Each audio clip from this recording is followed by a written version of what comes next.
Қыз жуынатын бөлмеге енді ғана кіріп келе жатқанда, кенеттен төбеден су ағып кетті. Осыдан кейін бірден елес әйел пайда болды. Бірақ бір қызығы, қыз мүлде қорықпады, тіпті елесті тыныштандырды. Алайда, қыз кетіп бара жатқанда, бір топ ер студенттер кіріп, қыздың шығуына уақытша кедергі келтірді. Осы кезде елес әйел кенеттен біреудің өлетінін сезді. Ол қыздың барлық нұсқауларын ұмытып, сыртқа шығып кетті. Ол өзінің мақсаты ретінде бақытсыз баланы таңдады. Қыз енді ұлдардың шкафтан шығуын күте алмады. Ол жүгіріп шығып, тұмарды кранға басып, елес әйелге су құя бастады. Бойтұмардың күшінің әсерінен елес әйел бақытсыз кейіп танытып, бөлмені айналып өтіп, біраз уақыттан кейін мүлдем жоғалып кетті. Қыз әлі де бейшара балаға жайбарақат қарап, бейкүнә жымиды. Сонг Хи атақты бақсының асырап алған қызы болды және өзінің туа біткен қабілетінің арқасында ол барлық жындарды көре алды. Сол күні оны жын шайтанға құмар жас жігітпен жаттығуға шақырды. Жынның күші өте күшті болып көрінді.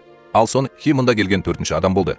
Оның үшеуі сәтсіздікке ұшырап, ертерек кетіп қалды. Сонг Хи жын шығару рәсімін жасап жатқанда дабыл қағылды. Батлер бұл дыбыстың қайдан шыққанын білмеді. Сондықтан ол Сонг Хи рәсімінің орындалуына әсер етеді деп қорқып, оны іздей берді. Осы кезде ол кенет тоқтап, бұл оның оятқыш екенін есіне алды. Сағат 7:30-ды көрсетіп тұрды. Жынның реинкарнациясын жасау маңызды болғанымен, бұл аралық бақылау сияқты маңызды емес еді. Сонг Хи бақсы болғанымен, ол әлі де орта мектепте оқыды. Сонг Хи сендіруден қорқытуға дейін көптеген әдістерді қолданып көргеннен кейін, жын әлі де тыңдаудан бас тартты. Сонг Хидің бәрін тастап, мүмкіндігінше тезірек мектепке жүгіруден басқа амалы қалмады. Сонг Хи автобусты жіберіп алғандықтан, ол жол жиегінде велосипедпен жүруге мәжбүр болды. Бірақ Сонг Хи келгенде мектеп қақпасы жабылып, қабырғаға көтерілуге тура келді. Бақытымызға орай, оның жақын досы Джи Хо оған дер кезінде көмекке келді. Әйтпесе Сонг Хи жерге құлап кетер еді. Джи Хо тіпті әзілмен Сонг Хидің сыныптағы ең төменгі ұпай жинаған адам ретінде оның орнына келуін күткенін айтты. Мұның бәрі Джи Хо болжағандай болды. Сонг Хи сынақта өте нашар нәтиже көрсетті. Ол аяқтамай тұрып-ақ, уақыт бітті және ол тек соңғы сұрақтарды кездейсоқ айналдыра алды. Сынақты аяқтағаннан кейін Сонг Хи өзін дәрменсіз сезінді. Өйткені ешбір университет оны мұндай жылдамдықпен қабылдауға батылы бармады. Сол түні Сонг Хи емтихан тапсыру үшін мектепте қалуды шешті, бірақ ол көп оқымады және көп ұйықтады. Боменнің шәкірті іші ауырған кезде қатты жаттығады. Тазалық мәселесі болса да, ол әлі де мектептегі дәретханаға баруға мәжбүр болды. Бомен шағымданып жатқанда, оның иығына су ағып жатқанын көрді.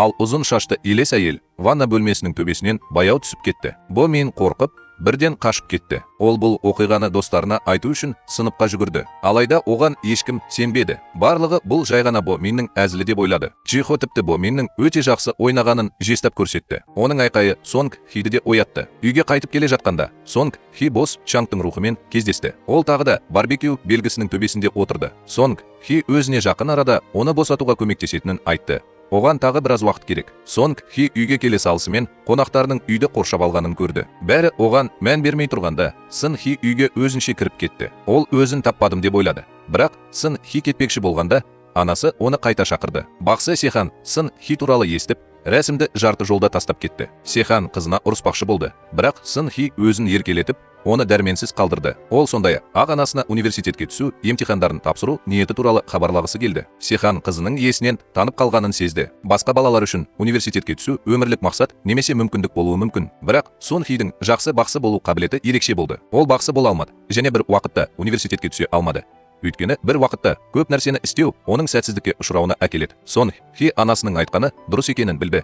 Бірақ университетке түсу ол үшін арман сияқты болды. Ол әрқашан мектеп ауласында серуендеп, пияз құймақтарын жеп, күріш шарабын ішуді армандайтын. Бірақ қазір Сонг Хи өзінің ерекше қабілетіне байланысты мұны істей алмады. Сехан қызына ойланып қарады. Ол қызының бұл үшін мұңайып тұрғанын көргенде шыдай алмады. Егер Сонг Хи анасынан рұқсат сұраса, ол келісер еді. Бұл Сонг Хи екі жұмысты бір уақытта атқарып, бақсы ретіндегі жұмысына жауапты болу керек дегенді білдіреді. Ол бүгінгідей клиенттерін тастап кете алмады. Анасы мен қызы арасында келісімге қол қойылды. Киімнің сырттағы күтушісі қонақтарды қарсы алу үшін шамдарды қоса бастады. Сонг Хи бақсы болса да, ол кеңесші және психолог болып жұмыс істеуге мәжбүр болды. Кейде бұл олардың бірі болды. Мен Сонг Хидің әлі де клиенттері болды. Келесі күні кешке Сонг Хи әлі де көптеген клиенттерге қызмет көрсетуге мәжбүр болды. Сехан не болып жатқанын бақылап біраз тұрды да, Сонг Хидің бүгін тағы да көп ақша тапқанын байқады. Сол кезде бір кемпір бұл Сонг Хидің сарайы ма деп сұрады. Сехан кемпірдің қасында келе жатқан жас жігіттің бетіне қарап жауап берді. Бұл жігіт өте сымбатты еді, бірақ оған бірдеңе болды. Содан кейін кемпір мен жас жігіт сарайға тез кірді. Джиян Ву есікті ашып, ішке кірген бойда Сонг Хи шошып кетті. Өйткені ол шынымен де сымбатты еді. Оның идеалы сияқты. Сонг Хи артқа қарай жүрсе де, ол әлі де өте сымбатты болар еді деп ойлады. Ойлана келе, Сонг Хи сәл шошып кетті. Өйткені ол Джун Вудың артқа қарай келе жатқанын көрді. Неліктен бұл көрініс оның кешегі түсіндей болды. Мүмкін бұл Сонг Хи үшін алдын ала ескерту болған шығар. Джун Ву жиі сәтсіздікке ұшырағандықтан әжесі немересін бойтұмар сұрау үшін осында келген. Сын Хи ештеңе айтпады. Тек Цзан Вуға қарады. Ол бұл әдемі адамға қатты өкінді. Өйткені Сын Хи Цзан Вудың өмір сүруіне 21 күн ғана қалғанын көрді. Ол біреудің жылап тұрғанын көрсе, Цзан Ву не істер еді деп сұрады. Джун Ву не ойласа да, ол адам жылауын тоқтатқан қасында тұратынын айтты. Өйткені Джун Ву оны жұбату үшін не істеу керектігін білмеді. Бірақ ол әлі де сол адамның қасында болады. Өйткені оның қолынан бәрі келеді. Жаса. Бұл Сонг Хи қалаған жауап болды. Ол кенеттен кемпірдің қолынан ұстап Гунваны құтқарамын деп уәде берді. 3 аптадан кейін ол өзінің бақытсыздығынан құтылады. Гунву мен әжесі кеткен соң, Сехан келіп, қызына сөгіс айтты. Сонг Хикан Вудың ісімен қиналатынын білді. Сондықтан ол анасынан көмек сұрауды жоспарлады, деп еске алды Сехан. Сонг Хиге қасапхана иесімен болған оқиғаны айт. Сол кезде Сын Хи дүкен иесіне шабуыл жасаған зұлым рухтармен жалғыз өзі күресуге мәжбүр болды. Сехан қаншалықты күшті болса да, ол жүздеген елестермен күресе алмас еді. Оның үстіне ғибадатханаға қарсы шыққандардың құтқарылу мүмкіндігі болмады. Ол кезде тең алмасу заңы күшінде болатын. Егер Сехиген Вуды құтқарғысы келсе, ол өз өмірін қатерге тігуі керек еді. Сехан қанша айтса да, Сын Хи әлі де қыңыр болды және жаратылыстың ретін өзгерткісі келді. Сехан оны естігенде, қыздары Ген Вудың өте ерекше адам екенін айтты. Ол оған бір көргеннен ғашық болды. Сехан үнсіз қалды. Келесі күні таңертең таң қалдыратын оқиға болды. Сын Хидің сыныбында басқа сыныптан ауысқан жаңа оқушы пайда болды. Жаңа ғана аралық емтихандарды тапсырып, бір мектептен екінші мектепке ауысу бір түрлі болды. Осы уақыт ішінде Сын Хи әлі де үстелінде отырды. Өйткені ол емтиханының нашар екенін анық білді. Сын Хи бүкіл сыныптың әңгімесін естігенде, ол басын көтеріп, жаңа оқушының кешегі қонағы екенін көрді. Бұл Тосынси оның арманын қатты таңқалдырғаны сонша, ол орнынан тұрды. Оның бұл әрекеті жұртты таңқалдырды. Джун Ву достарының Сонг Хиді мазақ етіп жатқанын көріп, онымен бұрын кездескендерін айтты. Алайда, ол мектептен кетіп бара жатқанда, Джун Ву әлі де Сын Химен сөйлескісі келмеді. Ол тіпті оны осылай мазақ еткенде күлмеуін арнайы ескертті. Сосын артына бұрылып кетіп қалды. Сол кезде Сын Хи Джун Вудың өте жақсы екенін сезді. Ол бұл туралы Джихоға айтқан кезде, ол Сонг Хиге Джун Вудың сарайға оралғанын еске салды. Сонг Хи Джун Вуды қаншалықты жақсы көрсе де, ол бәрібір өледі. Әрине, Сонг Хидің оны құтқарудың жолы болуы керек еді. Джихо сынып жетекшісі иә деп жауап бергенде, ол жаңа ғана айтқан шешімге қызығушылық танытты. Хиджи жүгіріп келіп, екеуінің арасына кірді. Сонг Хи өзін күлдірді. Ол қиындыққа тап болғысы келмегендіктен, Сонг Хи бірден Джихоны Хиджимен жаттығуға итермеледі. Сонг Хи сабақта Ген Вудың айтқанын есіне түсіргенде, ол оның шынымен жетілгенін сезді. Ол тіпті оның өзінен гөрі бақсы болуға лайық екенін сезінді. Сол түні үйге қайтып бара жатып, Сонг Хи бастық Чангтың Цзан Вуды өлтіру үшін белгіні әдейі шайқап жатқанын көрді. Ол оның орнына Цзан Вуды алғысы келді. Ол бірден Цзан Вуды құтқару үшін жүгірді. Алайда ол Цзан Вудың мұндай келеңсіз оқиғаларға үйреніп қалғанын білмеді. Оның шеберлігі өте жақсы болды. Сондықтан Сонг Хи оны құтқарып, Цзан Вуды қиыншылыққа душар етті. Кетер алдында ол тіпті оны басқа адамдардың ісіне араласқанды ұнатады деп айыптады. Ол Сун Хиге ұрысқанына қарамастан, ол ренжіген жоқ. Сун Хи Хуанг сарайына өзінен жақсы шеберден кеңес сұрау үшін барды. Ол оның сеніміне кіру үшін анасы туралы айтуды ұмытпады. Алайда, мисс Хуан Сонг Хиге бойтұмар жасамауға бел буды.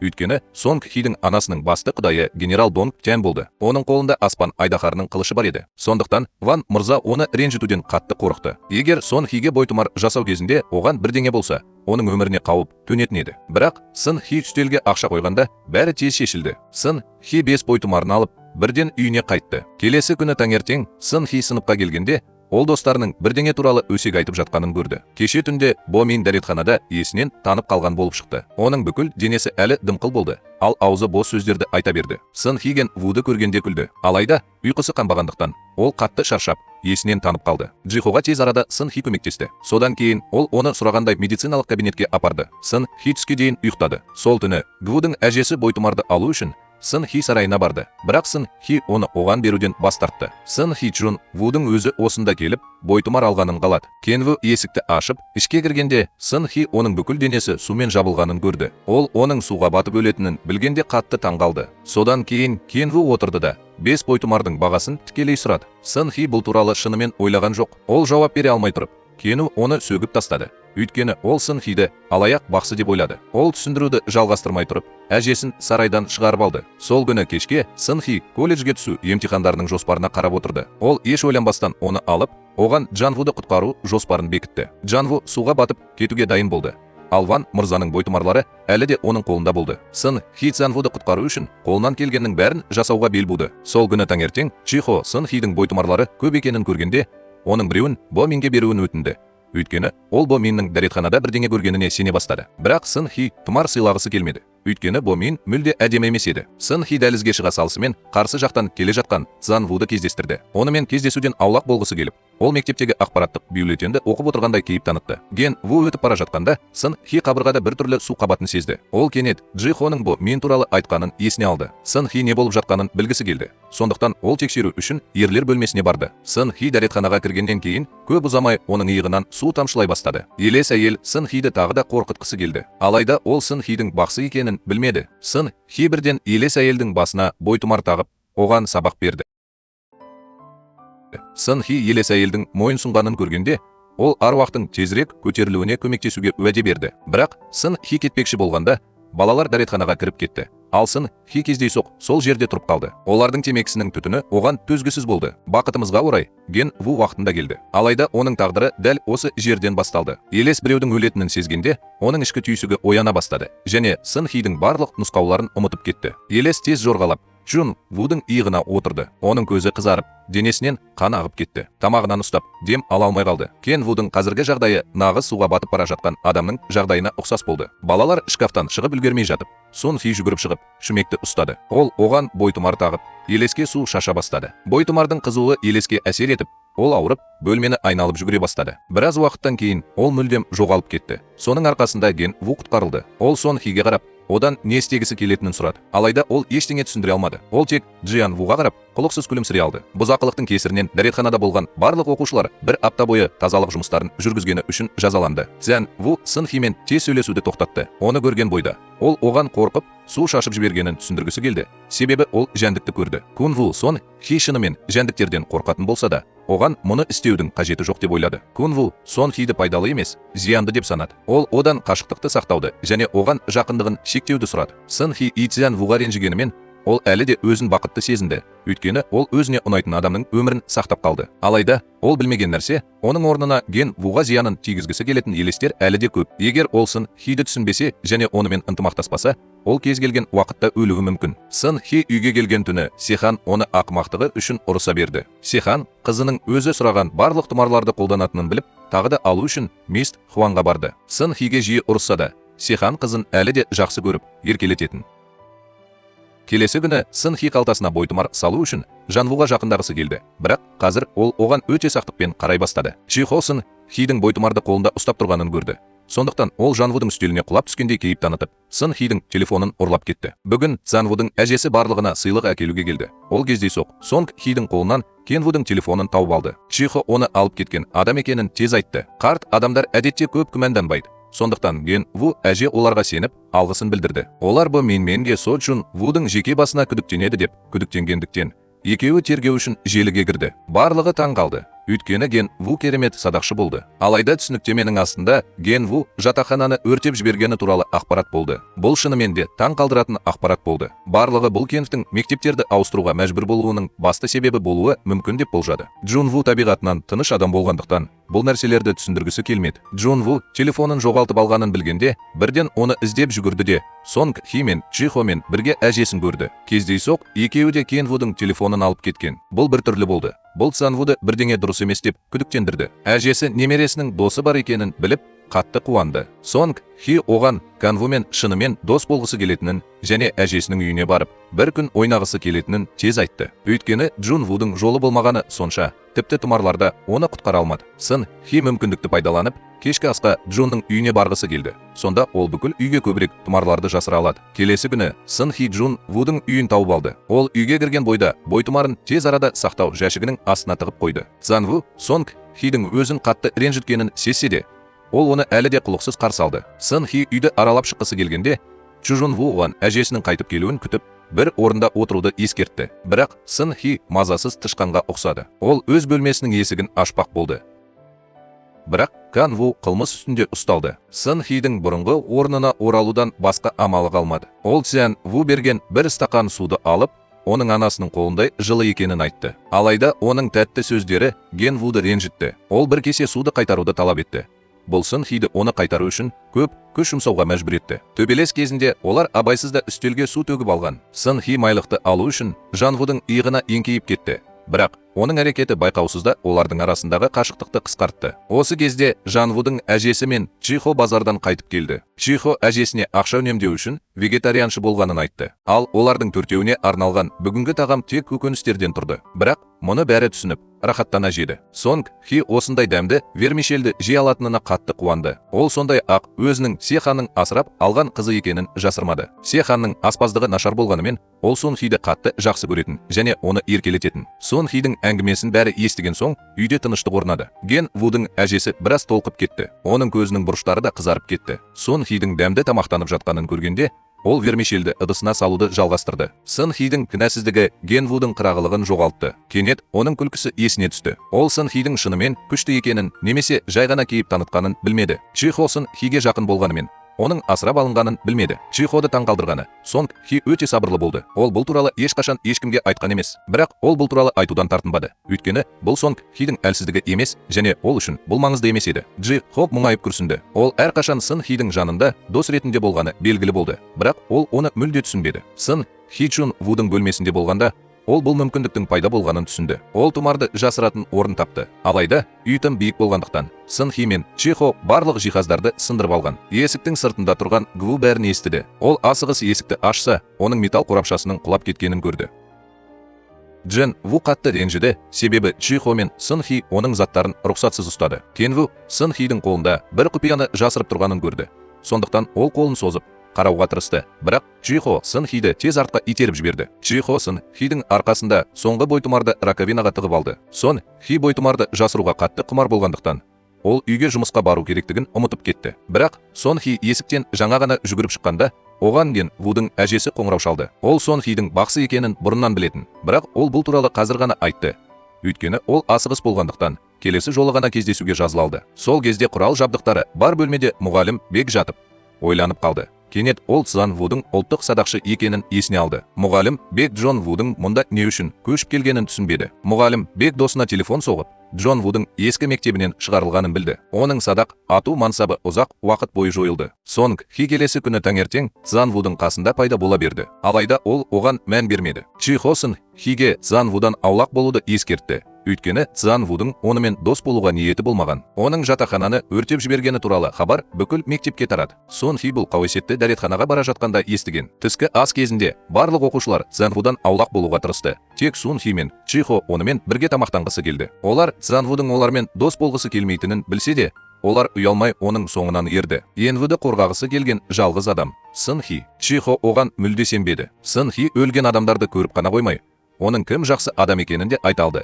және ол Цзан Вудың жылы және мейірімді жігіт екеніне сенді. Сол күні кешке Цзан Ву қайтып келгенде, әжесінің кеспе көп жасап жатқанын көріп таңғалды. Ол оны жаңа көршісіне беретінін түсіндірсе де, Кону оған сенбеді. Оның соңынан ергенде, ол оларды бақсыға беріп жатқанын көрді. Канвуды Сын Хи қарғап, оған қарсылық білдіруге рұқсат бермеді. Ол бұрылып, ғибадатханадан шығып кетті. Сон Хи Ген Вуды көргенде қатты үрейленді. Ол шошып кетті. Өйткені ол оны қарғады. Ал ол қорқып кетті. Өйткені ол отпен қоршалған. Сын Хидің көзінің бұрыштары қызарып кетті. Ол неге оның жолы болмағанына таңғалды. Келесі күні таңертең Ген Ву сыныпқа келгенде, сыныптастары оған жек көрушілікпен қарады. Цзян Ву шыдай алмады. Ол қоқысты шығаруға сылтау тауып, сыныптан шығып кетті. Джи Хоға не болып жатқанын түсіну үшін тек бір қарап шығу керек болды. Сонг Хи бүгін тағы да мектепке кешігіп келді. Ол Джи Хомен кездесіп, Джиян Ву туралы сұрады. Сонг Хи Джиян Вудың қоймада екенін білгенде, ол қатты үрейленді. Ол тұмарды алу үшін асығыс Джиян Вудың телефонын алды. Бірақ ол жақынырақ қараған кезде Сонг Хи мұның тағдыр екенін түсінді. Сол кезде қоймада колоннаға отты елес шабуыл жасады. Ол қашуға тырысты, бірақ қашып құтыла алмады. Ескі достарының қайғылы естеліктері оны одан сайын депрессияға ұшыратты. Сонг Хи сыртта болды және бар күшімен есікті қақты. Оның бойтұмары болмағандықтан, ол отты елестің күшін азайту үшін тұзды қолданды, бірақ бұл да нәтиже бермеді. Осы уақыт ішінде Джихо қойманы үрлеу үшін үлкен түтін шүмегін пайдаланды және оның әдісі шынымен де тиімді болды. Ген Ву қауіптен жаңа ғана құтылған кезде, оны есеп жазу үшін директордың кабинетіне шақырды. Сынып жетекшісі Кан Ву өзінің ескі мектебіндегі жатақхананы өртеп жібергенін естіген. Сондықтан ол Ген Ву қойманы да өртеп жіберген деп болжаған. Сын Хи оның мұны істемейтінін білсе де, ол мұғалімге күдіктенуді тоқтата алмады. Сын Хи Чун Ву сынып жетекшісімен ұрыспаған кезде қатты ашуланды, бірақ ол өте сабырлы болып көрінді. Чун Ву сонымен бірге Сын Хиге оның өмірін сақтап қалғаны үшін алғыс айтты, бірақ ол оған ол туралы көп уайымдамауға кеңес берді. Чун Ву оның өрт шығарғанына немесе өртемегеніне ешкімнің мән бермейтінін білді. Барлығы өртті өзі тудырды деп ойлады. Осыны айтқан соң Чун Ву бұрылып кетіп қалды. Ал Сонг Хи әлі де сол жерде ойланып тұрды. Джи Хоның қасында болып, оны жұбатуының арқасында Сонг Хи өзін сәл жақсы сезінді. Себебі Сын Хидің көңіл күйі нашар болды. Ол сол күні кешке қонақтарды қабылдамау үшін демалыс алды. Бірақ Цзан Вудың әжесі келді. Дәлірек айтсақ, оның рухы Сын Хиді іздеуге келді. Ол Чун Вудың одан қашқақтайтынын білді. Сондықтан ол Сонг Хиді жұбату үшін келді. Кун Вудың әжесі Сонг Хиге оның қатты суып кетуінің себебі Чжун Ву біреуге сеніп, оған жақындауға тырысқан сайын ол адам оны ренжітетінін айтты. Ол туылғаннан бері сәтсіздікке ұшырады. Ол үшін Чжун Ву мықты, бірақ аянышты бала болған. Кен Вудың әжесі немересі туралы айтқан кезде көз жасын тыя алмады. Ол тірі кезінен рухқа айналғанға дейін немересін үнемі бақылап отырды. Чжун Вудың әжесі бүгін кешке Сон Хиді табу үшін осында келді. Өйткені ол Чжун Вуды қолдап, оның қолынан ұстап тұру үшін үйіне оралуын қалады. Өйткені Цзан Ву үйге келгенде қатты қайғырып, жалғыздықты сезінуі мүмкін. Кен Ву өзіне садаға атудан бас тартамын деп айтқанына қарамастан, ол әлі де спортшының жаттығуын көру үшін жаттығу алаңына барды. Оны көрген бойда мұғалім Байек сөйлесуге келді. Ол Кан Вудың әңгімесін ескі мектебіндегі мұғалімінен естіген. Ол қатысқан әрбір жарыста үлкенді-кішілі апаттар орын алды. Мұғалім Чжан Сик сонымен қатар Вуды басқа студенттердің садақ атуына қатты әсер еткен елес иемденді деп ойлады. Чжан Сиктің командасы Цзан Ву қосылған кезде рейтингте төмендей бастады. Тек Цзан Ву ғана өте жақсы өнер көрсетті, бірақ бұл онша жақсы болмады.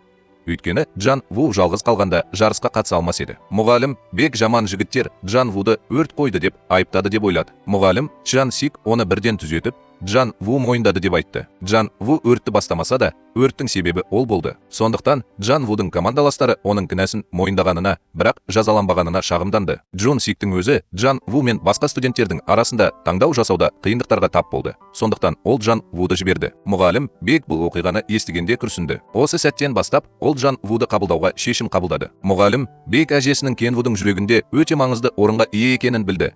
Сондықтан ол оған садақ атушы ретінде мансабын жалғастыруға кеңес берді. Кен Ву ұзақ ойланды. Бұл Кен Вудың басқалар оны жек көреді деп қорқуы емес еді.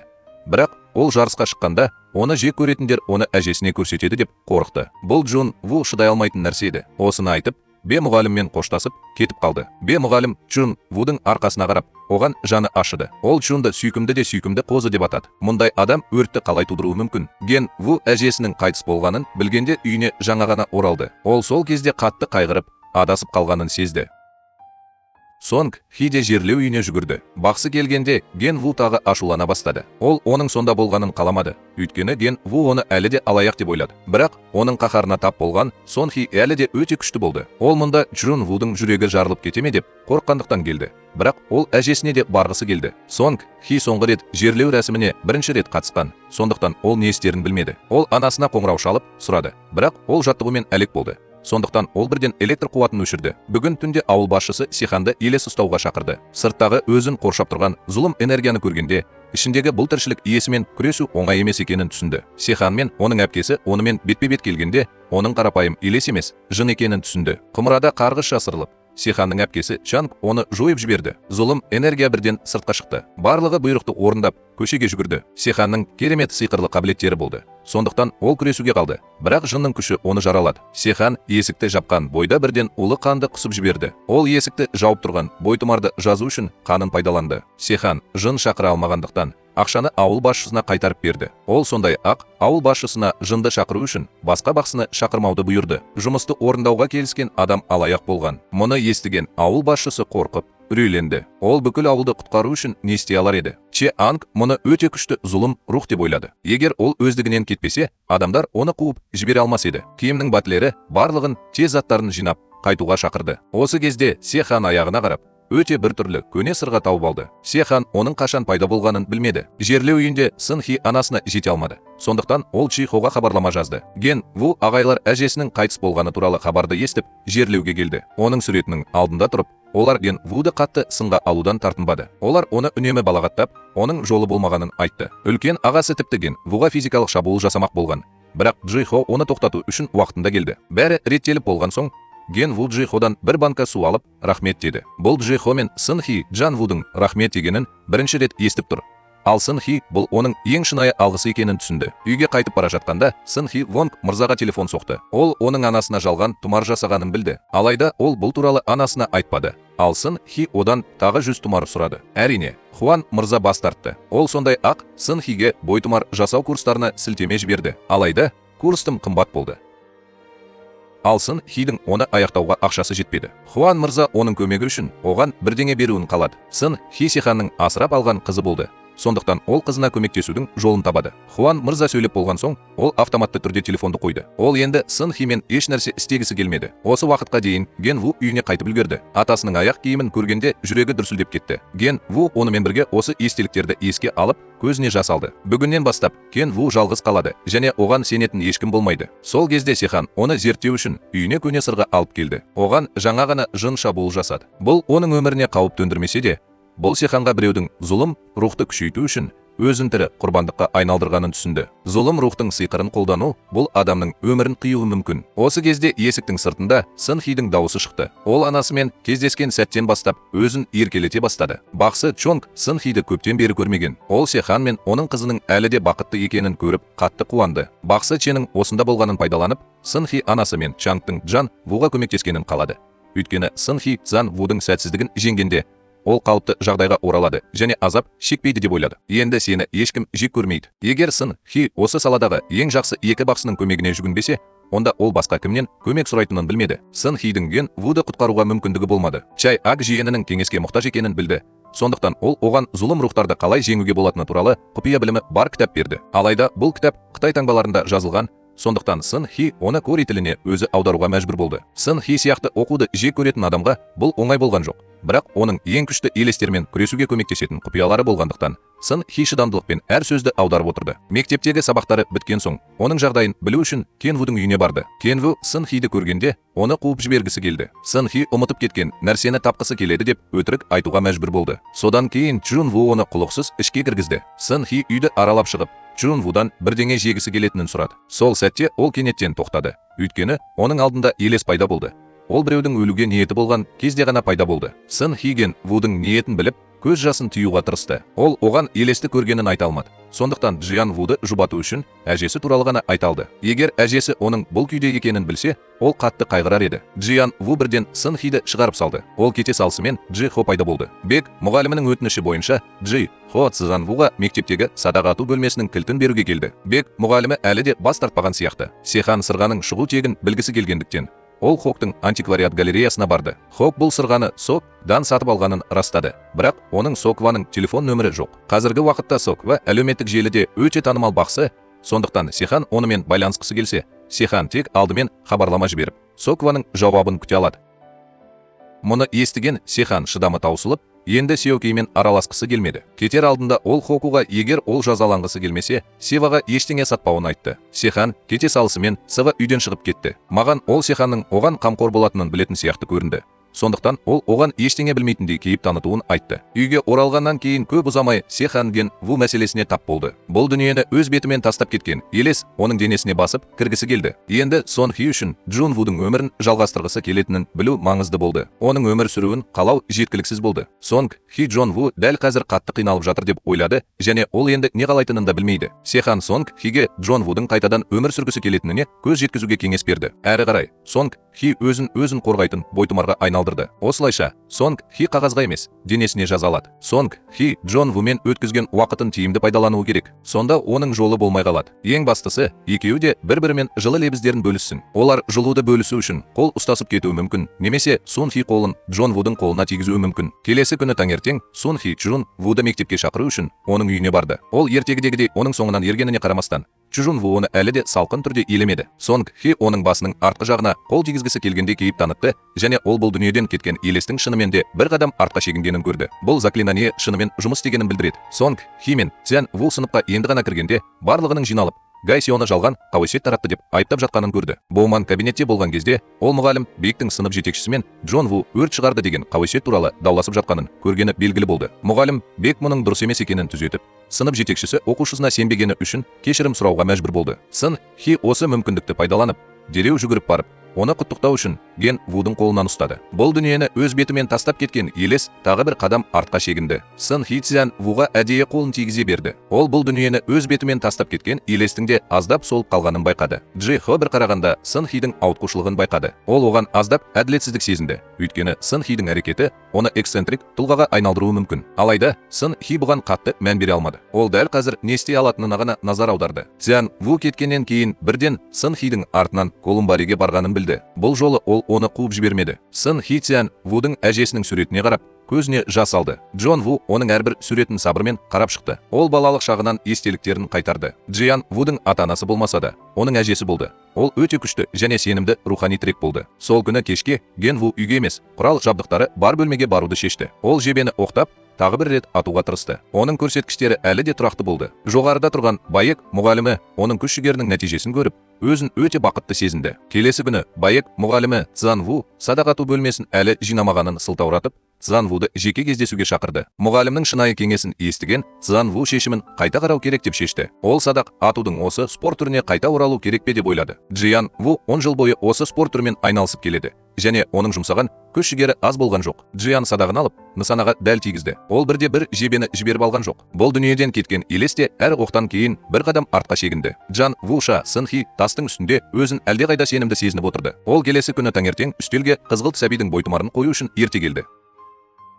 Осы кезде Ген Ву есікті ашып, ішке кірді. Сын Хидің ерте келгенін көріп, онымен де оңаша сөйлескісі келді. Ген Ву Сын Хидің неге бұлай соңынан еретінін түсінбеді. Сонг Хи оның сұрағына жауап бермес бұрын, ол оның садақ атуға қатысты сезімін айтып беруін қалады. Джиян Вудың әңгімесінен ол оның садақ атуға шынымен құмар екенін түсінді. Джиян Ву оған өзінің жетістіктері туралы айтып бергенде, аузының бұрыштары еріксіз жымиып көтерілді. Осы кезде Сын Хи оған қатты өкінді. Ол балаларды ересектер қорғауы керек деді. Бірақ Чжун Ву жалғыз қалды. Дәл осы себепті Сын Хи оны қорғау үшін әрқашан оның жанында болды. Чжун Ву оны аяйтынын сезді, бірақ Сын Хи оның уайымының таза достық екенін бірден түсіндірді. Чжун Вудың жүзінен күлкі пайда болды. Осы кезде бұл дүниені тастап кеткен елес қарсы қабатта тұрды. Ол бозарып, ауада ери бастады. Сын Хи мұны көргенде қатты қуанды. Ол қолын көтеріп, Ген Вудан оған бесеуін беруін өтінді. Сын Хидің қуанышы өткенде, ол Ген Вудың қолынан ұстап тұрғанын түсінді. Оның беті бірнеше секундқа қатып қалды. Алайда, ол бұл Ген Вудың қарсы жыныстағы адаммен бірінші рет қол ұстасып тұрғанын білмеді. Екеуінің жүрегінде ерекше сезім пайда болды, және оның достық немесе махаббат екенін ешкім білмеді. Осы оқиғаға байланысты олар қол ұстасып тұрғанда, Сын Хи қатты қуанды. Сарайға келген қонақтардың барлығы оған махаббат туралы кеңес беруі керек еді. Сихан қызына қатты ренжіді. Ол Сын Хиге сабақ бермекші болған кезде, киімнің батлері оны тоқтатты. Ол Сиханның Сын Хидің бақытын осылай бұзғанын қаламады. Бұл Сын Хидің алғашқы махаббаты еді. Джун Ву Сонг Хи сияқты ғашық болды. Ол Сонг Химен қол ұстасып жүргенін есіне алғанда, зейінін шоғырландыра алмады. Сол түні Сихан қызын жын тұратын үйге апарды. Сонг Хи өте қызық болды. Ол анасының неге сабан арқан іліп, қызыл сазды шашып жібергенін түсінбеді. Бұл құдіретті құдаймен амандасу рәсімі еді. Ол жынды асыра бағалады. Сихан қызына мұны көңіл күйін көтеру үшін істеп жатқанын түсіндірді. Өйткені жын өте күшті және онымен күресу қиын болды. Сын Хи анасын ақырын мақтады. Жын шынымен күшті болса да, Сихан әлі де берілмеді. Бұл әлі де оның жынмен алғашқы жекпе-жегі болып саналды. Сын Хи де бұл шешімді анасынан үйренді. Сондықтан ол соңғы 13 күнде Чжун Вуды қорғады. Тағдыр оның өлімін 21 күн ішінде болжағанына қарамастан, Сонг Хи одан бас тартуды ойлаған жоқ. Сан қызына қарап ақмақтықпен күлді. Ол үшін Сонг Хи әрқашан бала болған. Осы кезде есіктің бірнеше рет сынған дыбысы естілді.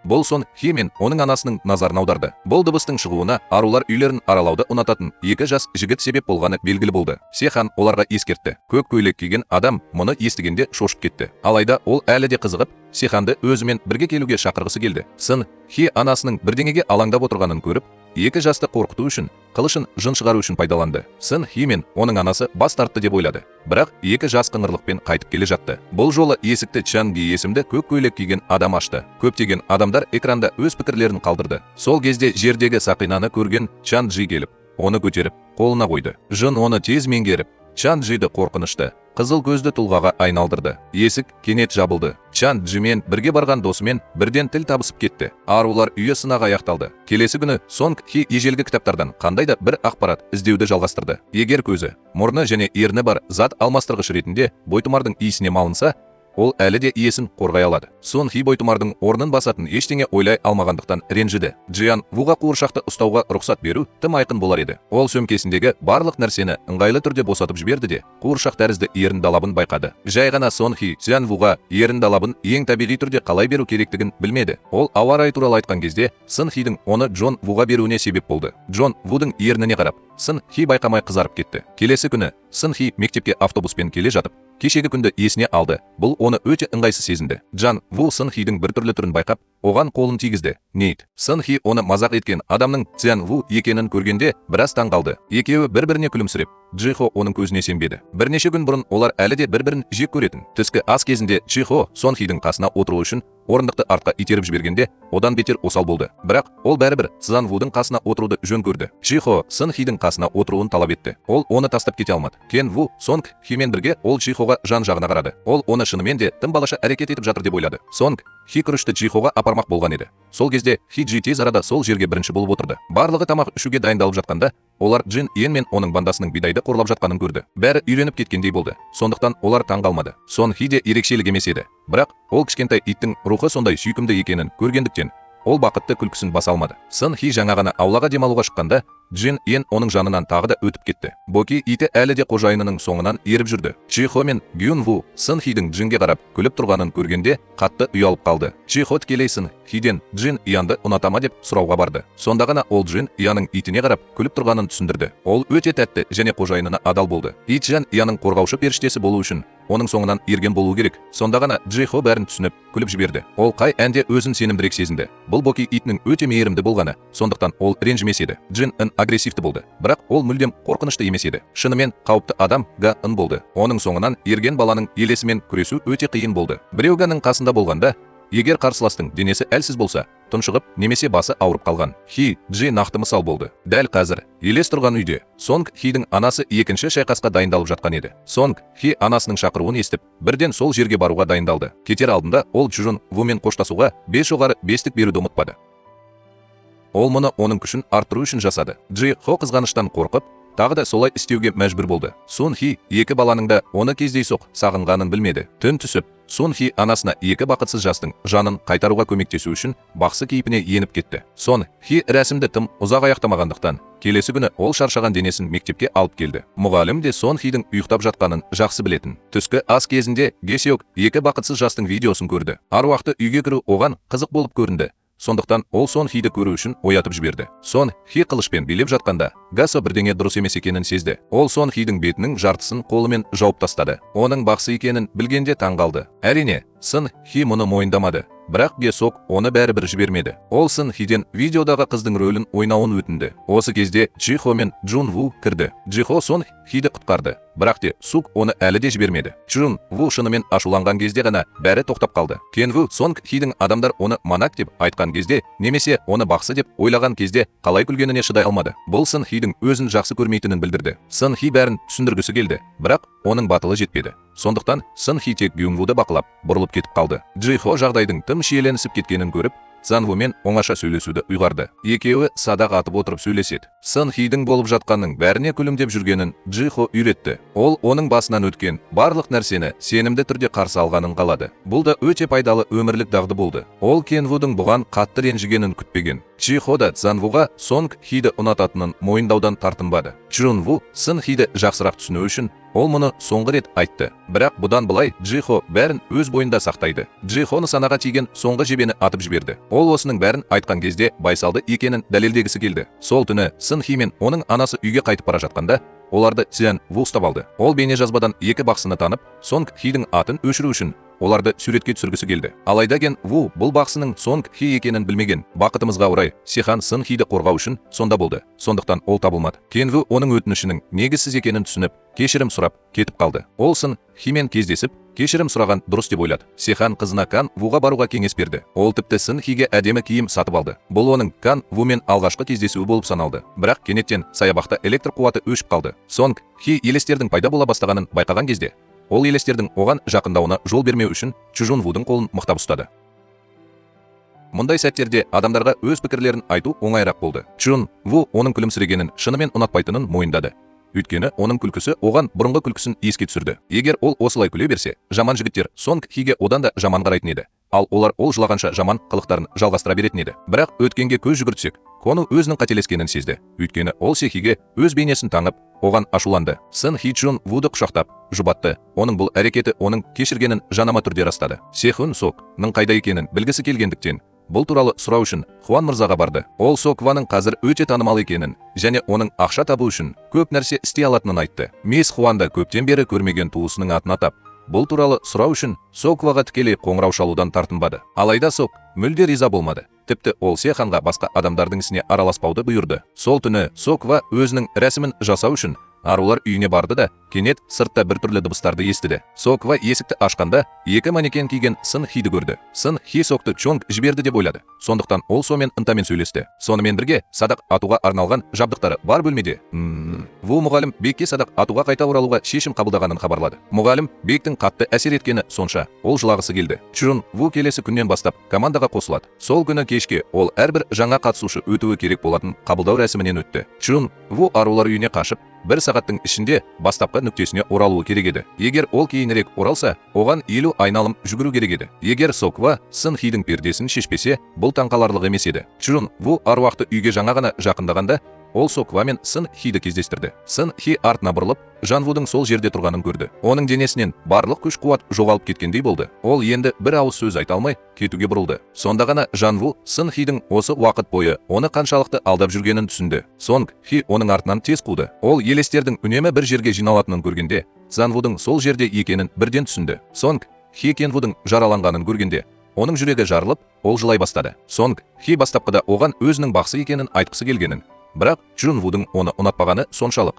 ол тоқтап қалғанын көргенін түсіндірді. Ауыр естеліктер қайта оралып, Чжун Вудың тыныс алуы қиындады. Соква бақсының атын түрмеге қамап, таптау үшін қолданған. Енді Чжун Ву мұны есіне алған сайын, ол тек жиіркеніш пен қорқынышты сезінді. Сын Хи оның шынымен де басқа бақсыларға ұқсамайтынын түсіндірді. Бірақ Чжун Ву енді оның айтқанына сене алмады. Ол Сын Хидің көз жасының бәрі өтірік екенін сезді. Дәл сол кезде арулар үйінде Сехан мен бақсылар үйді мөрмен жабу үшін сиқырларды қолданды. Қайтып келгенде Сехан бірден қызына телефон соқты. Бірақ Сон Хи телефонға жауап бергісі келмеді. Ол үйге кіре салысымен қызының сол жерде есінен танып отырғанын көрді. Сон Хи анасына оны Джон Ву тауып алғанын айтты. Сон Хи Джон Вуды бақытсыздықтан құтқару үшін бар болғаны 5 күн қалды. Сондықтан ол Джон Вудан тағы 5 күн дос болуын өтінді. Бірақ ол келіскісі келмеді. Өйткені Джон Ву Сонг Хи туралы бір ойдан жиіркеніп қалды. Сехан кеңседе отырғанда, ол кеше түнде бақсылардың әңгімесін есіне алды. Бұл аруақты үйге бәрі кірген бойда, тіпті бақсы да құрбан болады. Оларды зұлым құдай иемденіп өледі. Мисс Хуан зұлым құдай болу өте қиын деп есептеді.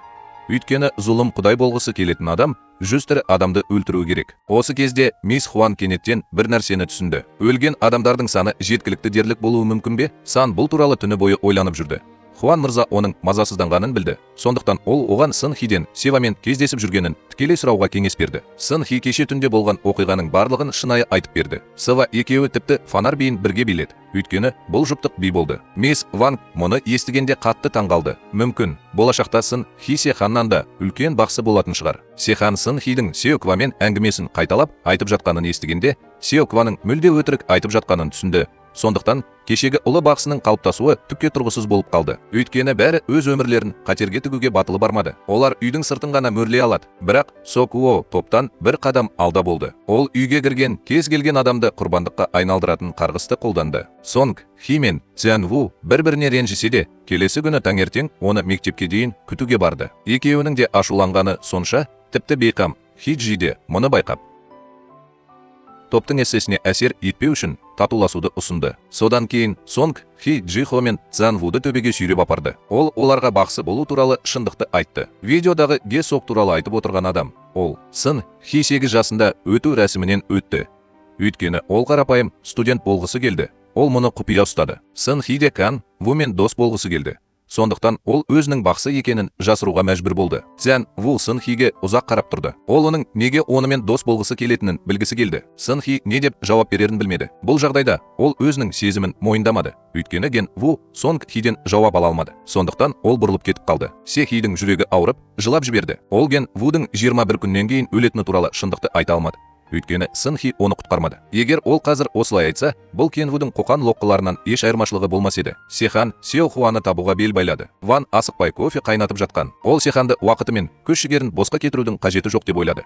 Өйткені шырын өте мұқият дайындалды. Ол үйді, ғибадатхананы сатып жіберді және барлық кездесулерден бас тартты. Тіпті оның телефон нөміріне ешкім хабарласа алмады. Бұл Сукуаның Сихан ойлағандай бірдеңеден қорқуы емес еді. Ол жай ғана басқалардың мазасын алудан қорықты. Сукуаның зұлым құдайға қызмет етуге бел байлағаны анық болды. Егер солай болса, Сиханның оны іздеуге одан да көп себептері болды. Осы уақыт ішінде Сын Хи тобы мектептен жаңа ғана оралды. Сын Хи Га Йеннің аяғына бір қараса, кішкентай елестің әлі ұйықтап жатқанын көрді. Кенет әлдебір иесіз адам Га Йеннің шашынан ұстап алды. Әйел Га Йенні ұры деп атай берді. Сон Хи оны дереу тоқтатуға мәжбүр болды.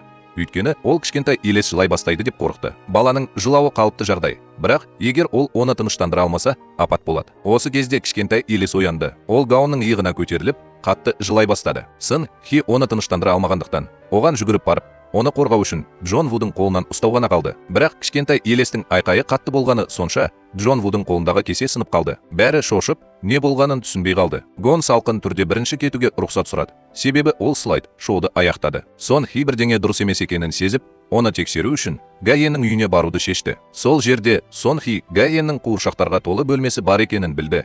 Оның біреуі қызыл жіппен байланған және бұл жіп аруақ баланың қолы. Га Йеннің артынан елес бала емес, қуыршақ келе жатқаны белгілі болды. Сын Хи қуыршақты жоғары бағаға сатып алғысы келді. Бірақ Га Йен оны сатудан бас тартты. Елес баланың тағы да жылай бастағанын көргенде, ол дереу қашып кетуге мәжбүр болды. Түндеген Ву Сын Хидің оғаш қылықтарын есіне алғанда, ол оны аямайтынын және оны дос деп санамайтынын және оның істеп жатқанының бәрі жай ғана бақсының әрекеті деп ойлап, одан сайын жиіркенетін болды. Сын Хи қуыршақты қалай ұрлау керектігін ойлап отырды. Осылайша ол кішкентай елестің күшін азайту рәсімін жасай алады. Ван мырза Сын Хиге кез келген бойтұмар жұмыс істей алатынын түсіндірді. Тек Сын Хидің энергиясы мен күші азайып бара жатты. Оны қолдау үшін ол оған тағы бір бойтұмар жазды. Келесі күні Сон Хи Гаонға қуыршақты сатып алуды сұрап келе берді.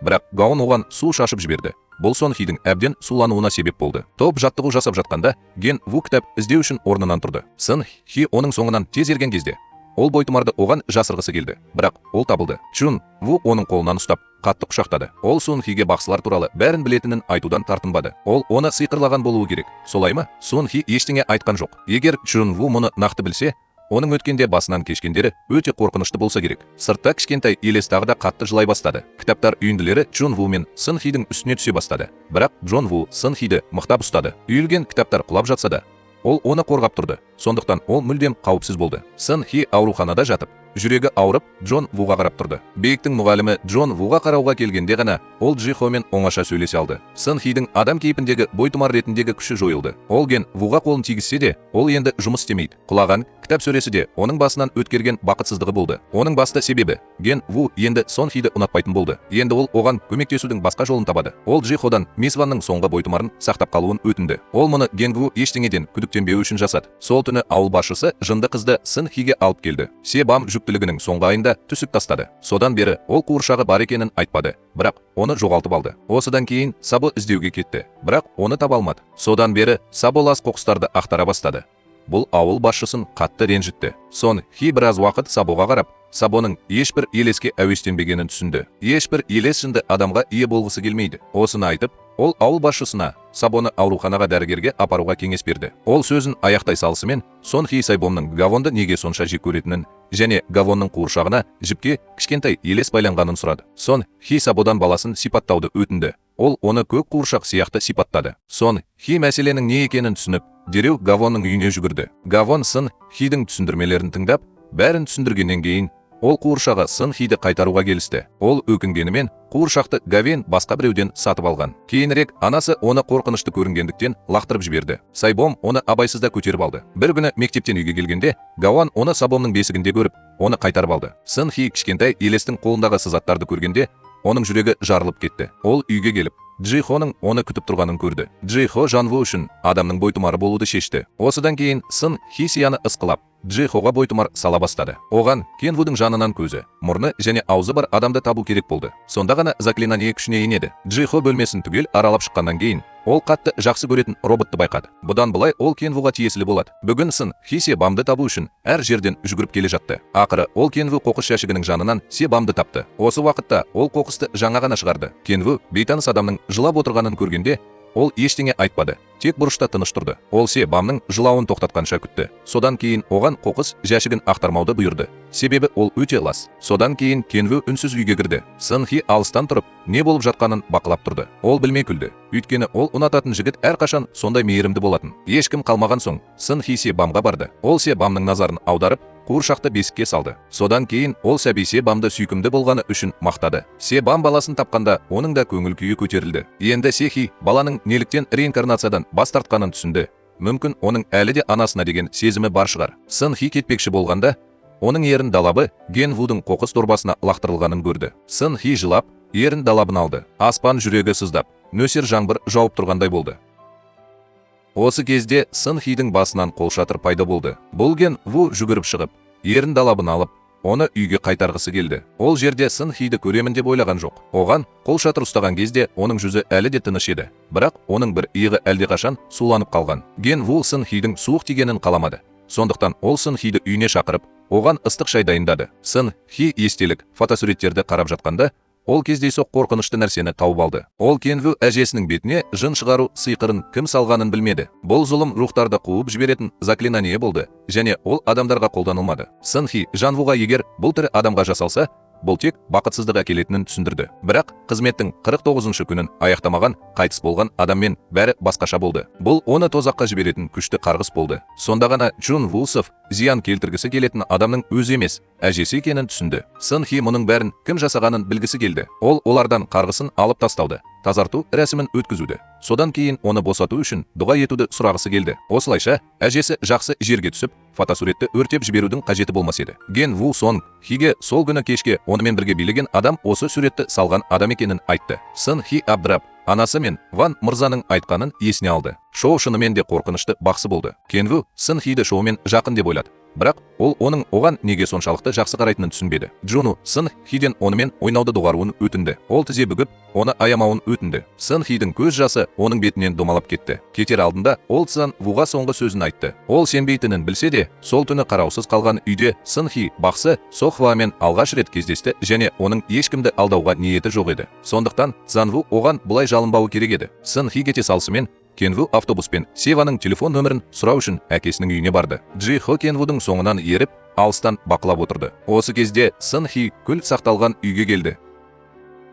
Ол қорқынышты нәрсені тапты, жындарды шақыратын бойтұмар. Бұл бойтұмар өлген адамның жанын жынға айналдырды. Сын Хи сиқырды кім жасағанында, қарғысқа ұшырағанында білетін. Сондықтан ол анасынан тазарту рәсімін өткізуді өтінді. Ол сондай-ақ анасына бойтұмарды жасаған адамның Сок Ва екенін айтты. Кенвудың әжесін тек Сонг Хи ғана білетіндіктен, ол тұмарды Мист Ванның басшылығымен жеке өзі салуы керек еді. Ақырында Сын Хи бойтұмардағы жұмысын аяқтады.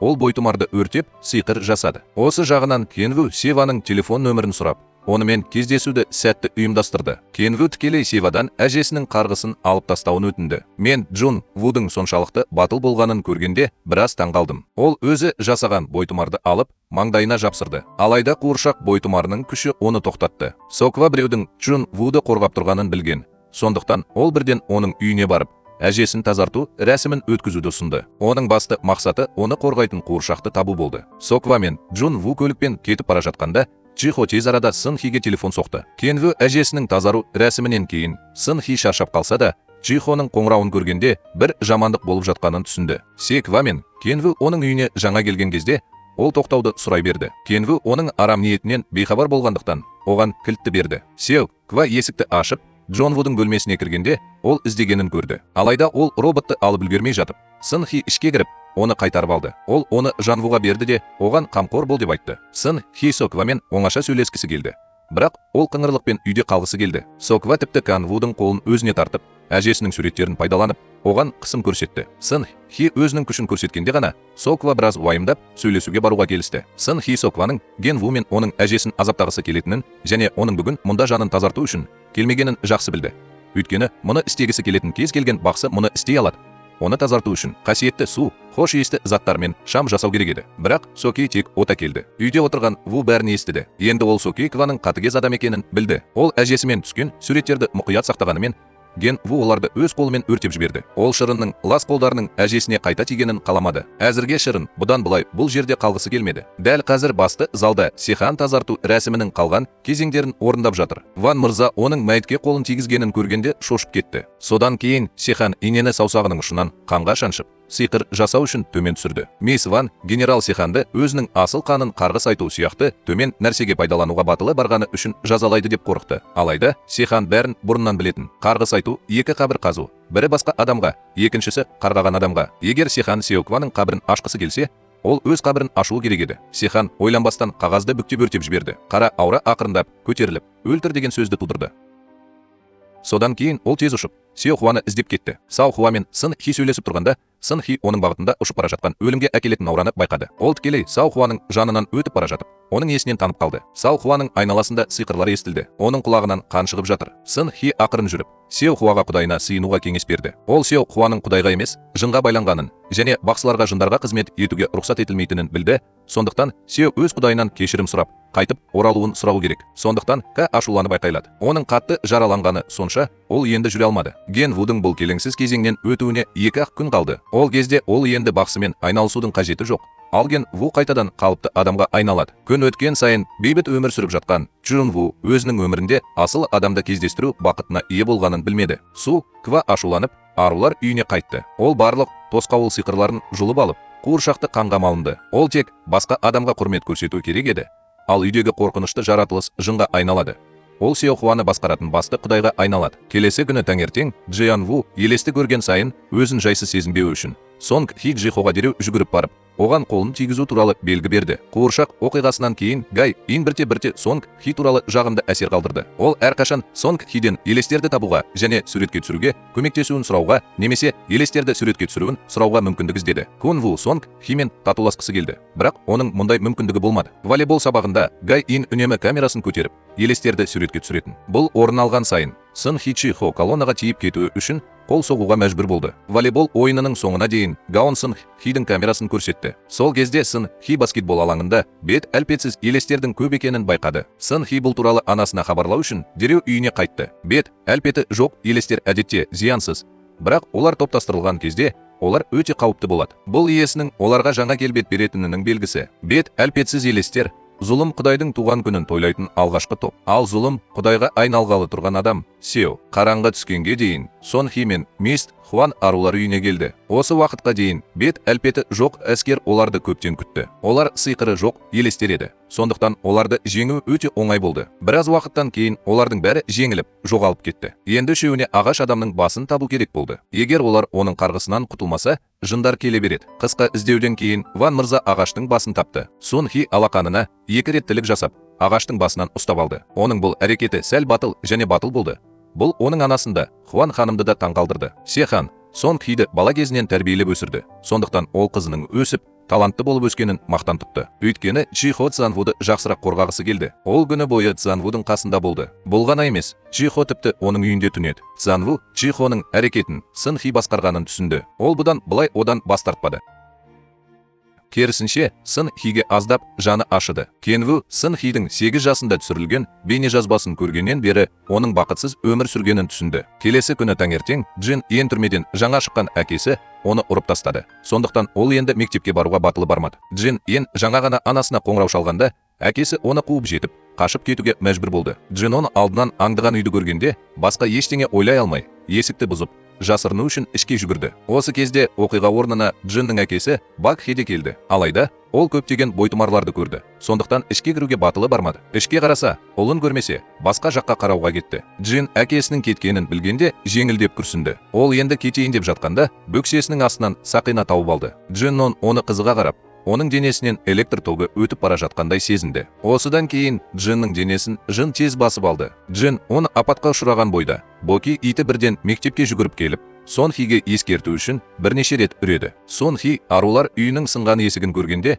Джиннің басына бір бақытсыздық түскенін түсінді. Сон Хи киімнің батлеріне қоңырау шалу үшін телефонын алған соң, ол батылдық танытып, есікті ашты. Ол айқайлап, жыннан Джин иді босатуын өтінді, бірақ бұл пайдасыз болды. Осы кезде Ген Ву да арулар үйіне жүгірді. Ол есікті қағып, ішке кірді. Бірақ Джун Ву Джин иге тұруға көмектескенде, оны бірден жын басып алды. Бұл жынға оның жаңа пішіні қатты ұнаған сияқты. Сын Хи айқайлап тұрғанына қарамастан, ол оған жайбарақат жақындады. Сонг Хи жынға тұз лақтырған кезде ғана ол есінен танып қалды. Жынның Ген Вудың денесінен құтылудың екі жолы болды. Біріншісі Ген Вудың денесін жою, екіншісі Сон Хиді өлтіру. Жын Сон Хиге жақындағалы тұрған кезде Ген Вудың үйіндегі бойтұмар қуыршақ кенеттен өртеніп кетті. Бойтұмар жынды бейсаналық түрде басқарды. Жын шыдамын жоғалтып, Ген Вуды өлтіремін деп қорқытып айқайлады. Сон Хи қатты қорқып кетті. Сондықтан ол оған сабырға шақырды. Жын сол түні Сеоквамен бірге билеген Сын Хидің бейнесін есіне алды. Сондықтан ол оған ештеңе істей алмады. Жын Сон Химен бәс тіккісі келді. Өйткені ол Сеокваның келетінін білді. Егер Сон Хи жынды Сеоквадан бұрын ұстаса,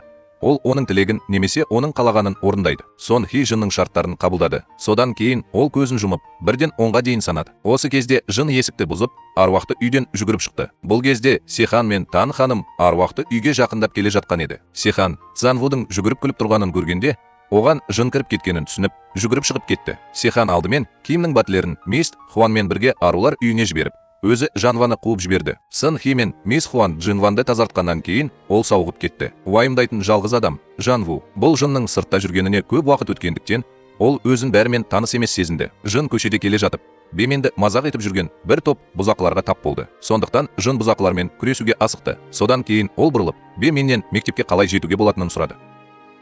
Жан Ву бір түрлі әрекет еткенде, Бемин шошып кетті. Ол тіпті бұл Миннің ақшасын алып, оны қайтармады. Бұл адам кәдімгі Кенваға мүлдем ұқсамайтын. Бұзақылар бұған сенбеді және олар Кенвумен күресуге бел буды. Чихо Кенвудың қорқытып, үркітіліп жатқанын көргенде, Сон Хиге қоңырау шалу үшін телефонын суырып алды.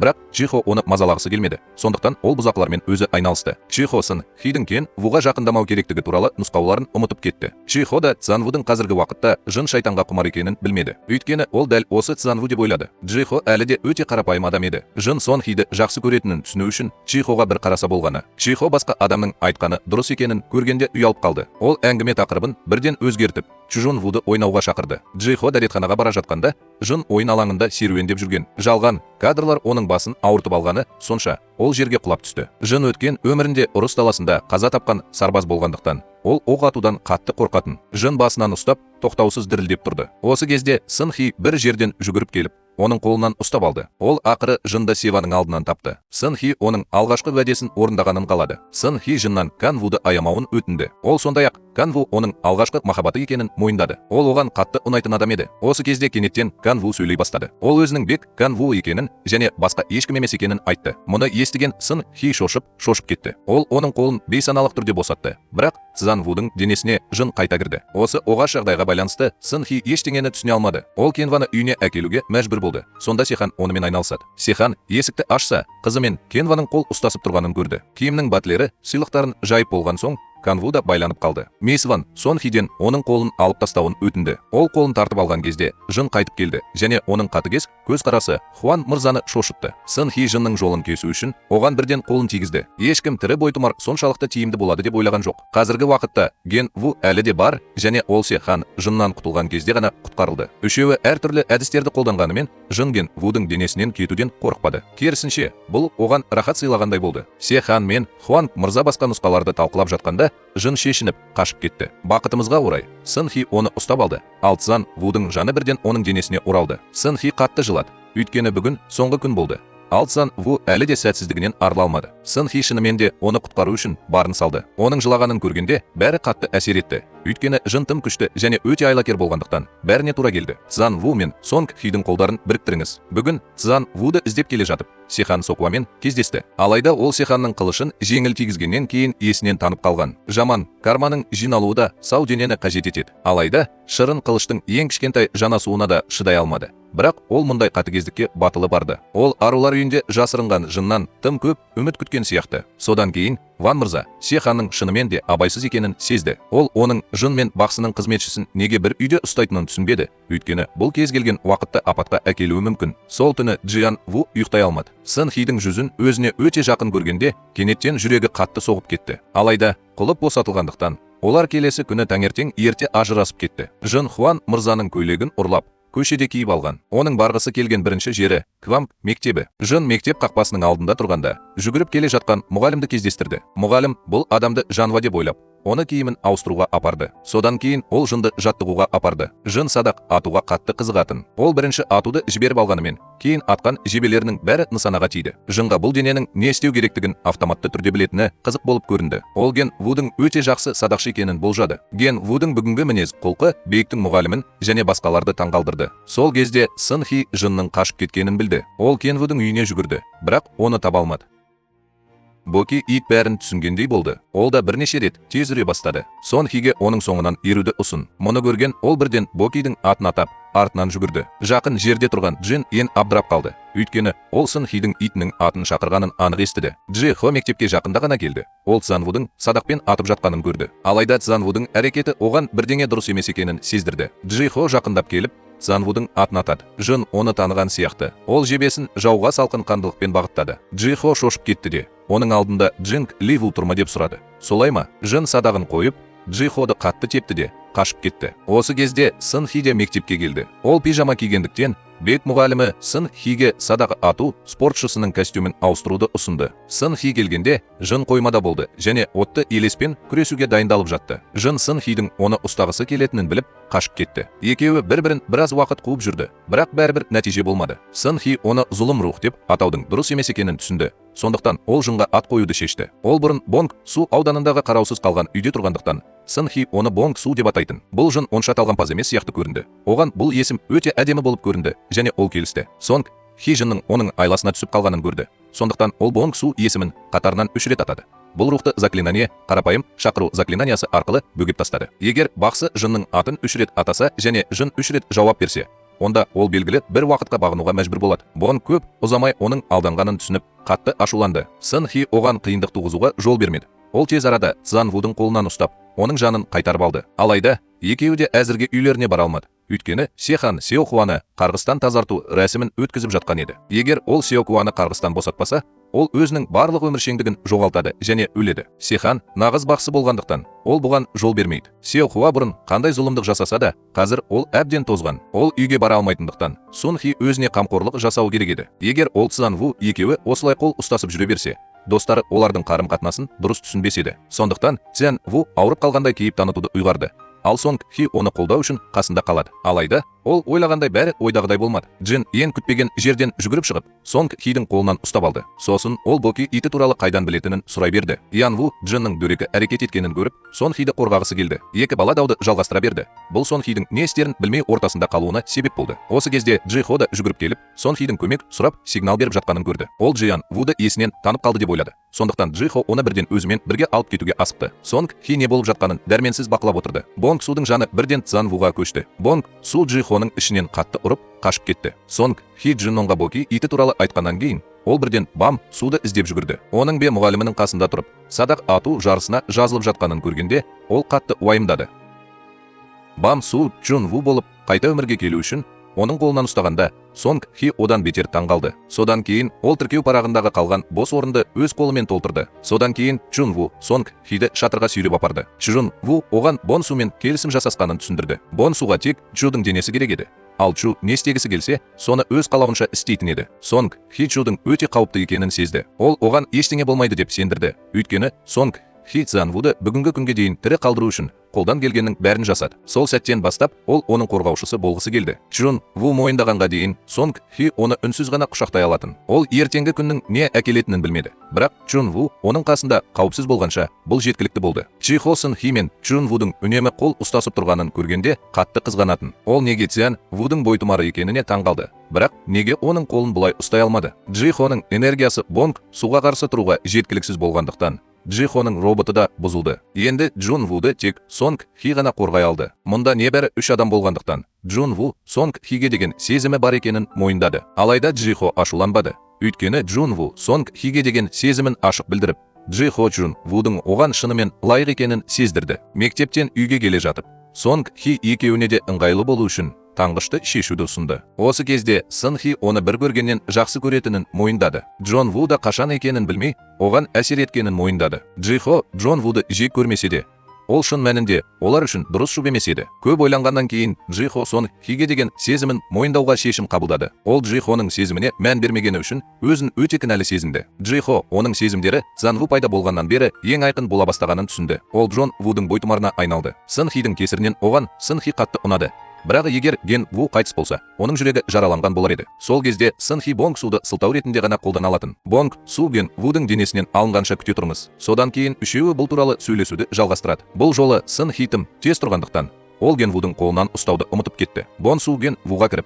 Чихо оны ақымақ деп ұрсады. Содан кейін ол Генді жіберу үшін автоматты түрде Сын Хидің қолынан ұстап алды. Вудың жаны оның денесіне қайта оралды. Чихо Бонг Судың оны ұрғанын естіп, ашуланып, орнынан тұрып, Ген Вуды ұрды. Бірақ Джиан Ву өзін еш нәрсе істемедім деп ойлады. Сондықтан өзін ұстай алмады. Сондықтан олардың арасында тағы бір жанжал туындады. Сонг Хи үнемі бір баладан екіншісіне ауысып отырды. Жағдай сәл тынышталғаннан кейін Чихо оның роботының сынғанын анықтады.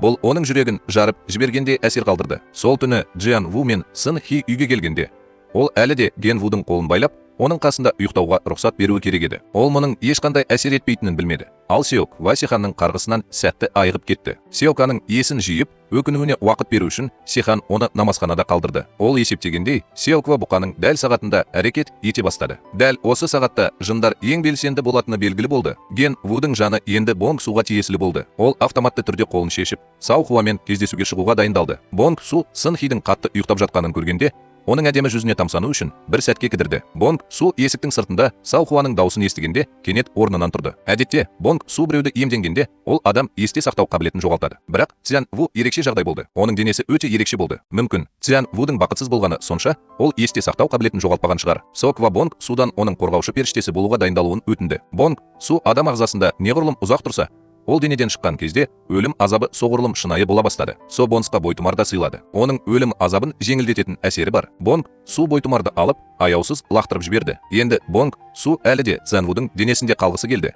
Сондықтан ол өзі кеткісі келгенше, ол ештеңе істей алмады. Соква Бонг Су сәлемдесу рәсімін өткізуге рұқсат бермесе, ол өледі деп қорқытқанымен, ол әлі де қорықпады. Үйден кетер алдында Бонг Су әлі күліп тұрды. Бұл Соквуды ашуландырды. Сен, Кимнің батлері және Ван мырза әңгіменің бәрін естіді. Барлығы Сеокваның өзінің ақымақтығына алданғанын түсінді. Осы уақытта ұлы бақсы Че Ом да келді. Өйткені ол жаман түс көрді. Сондықтан ол тексеру үшін Сиханның үйіне жеке өзі барды. Барлығы қатты сөйлеп, Сын Хидің оянуына себеп болды. Ол Цзан Ву екеуі есікті ашып, негізгі залға кірді. Ұлы бақсы Чаоның түйсігі оған Сын Хидің елестің қолынан ұстап тұрғанын айтты. Сын Хи қанша түсіндірсе де, Чао бұған келіспеді және Джун Ваны үйден қуып жібергісі келді. Өйткені ол сөйлей берді. Бірақ немересі оны жібермеді. Чам оның қолын жұлып алып, Цзан Вуды таяқпен ұрмақ болды. Сын Хи оны жібере салысымен, Бам Сео бірден Кен Вуға кірді. Ол өте күшті болды. Сондықтан ол Чамды бір ғана қимылмен басқарды. Ол заклинание жасай берді. Бұл Бонг Судың басын ауыртып жіберді. Ол ашуланып, Чамды таяқпен өлтіргісі келді. Бірақ Сун Хи одан тоқтауын өтінді. Ол ақырын Бонг Суға жақындады. Ол бар назарын өзіне аударып, Чангты жіберді. Бірден жерге құлап түскен соң, Сонг Хи де Гуға қайта оралу үшін Бонг Суды тез құшақтап алды. Кан Вуға тек кешірім сұрап, онымен бірге кетуге тура келді. Сок оның артынан асығыс жүгірді, бірақ оны Ван мырза тоқтатты. Егер ол Бон Су ұлы сиқыршы Чонгты жеңе алса, онда Сок Хуа оған тең келмейтінін білді. Кун Вуды Сын Хи бөлмеге сүйреп апарып, телефонын алып кетуін айтты. Ол белгі бергенде, ол оны жіберу керек. Сосын Сын Хи шығып, Гуға телефон соқты. Ол Бон Су ешкімге зиян тигізбеуге уәде бергенше сыртта күту керек. Кун Ву оған дейін есікті ашпау керек. Ол Бон Су түсінеді деп қорқып, әрі қарай түсіндіре алмады. Кан Ву санай бастады. Бірден 3-ке дейін Сын Хи дереу үйден жүгіріп шығып, телефонға қоңырау шалды. Джун Ву орнатқан қоңырау үні мылтық даусынан естілді. Бонг Су бұдан былай шыдай алмады. Сондықтан ол бірден Сын Хиден тоқтауын өтінді. Барлығының көзінше Бонг Су енді ешкімге зиян тигізбеуге уәде берді. Джун Ву Бонг Суды тізгіндеудің жолын тапқаны белгілі болды. Грант, Шам мен Чанг та енді тыңдап, оны белсендірді. Джун Ву содан бері елестерді естиді. Бірақ бұл соншалықты жаман емес. Ол әлі де қарапайым адам сияқты өмір сүре алады.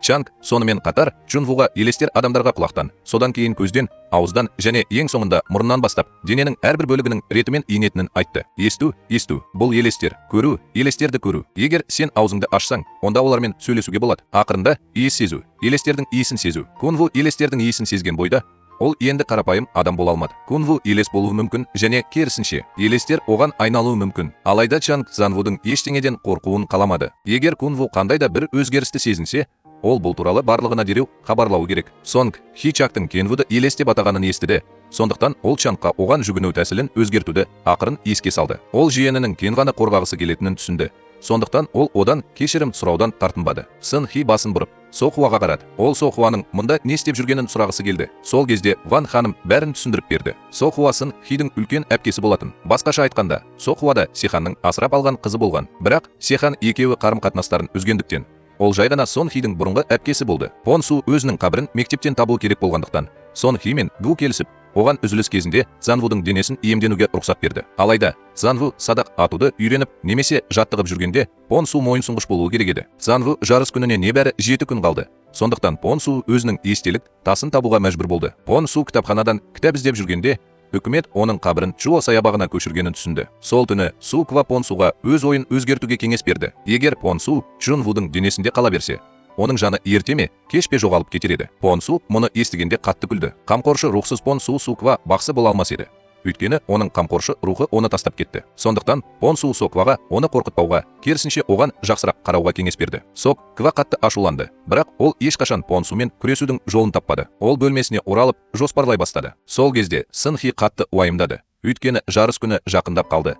Ал Цзян Ву мен Пон Су әлі де ажырай алмады. Пон Су Сын Хиге ұзақ қарап тұрды. Ол шынымен де ақымақ бақсы еді. Ұлы бақсы Чонгтың оған берген кітабында бұдан былай барлық шешімдер қамтылмаған ба? Тек Сонг Хи Қытай таңбаларын оқи алмады. Ол ашқан бетте басу сиқыры туралы айтылған. Әтеш таң атқанда ән айтқан сәттен бастап келесі күні таңертең күн шыққанға дейін. Басқаша айтқанда, бір күнде адамдар мен елестер бір-бірінің бойтұмарына айналу арқылы тағдырларын бөлісе алады. Кейбіреулер басу мұны күнде жасаса, ол ешқашан өзін жеңе алмайды деп қорықты. Бонг Су оған мұны өмірінде бір рет қана жасай алатынын түсіндірді. Сонг Хи Цзян Вудың денесіне тиген әрбір соққыны мұқият сызды. Ол сөзін аяқтай салысымен Сонг Хи оны жіберді. Бір ғажабы, Ген Ву әлі де осында болды.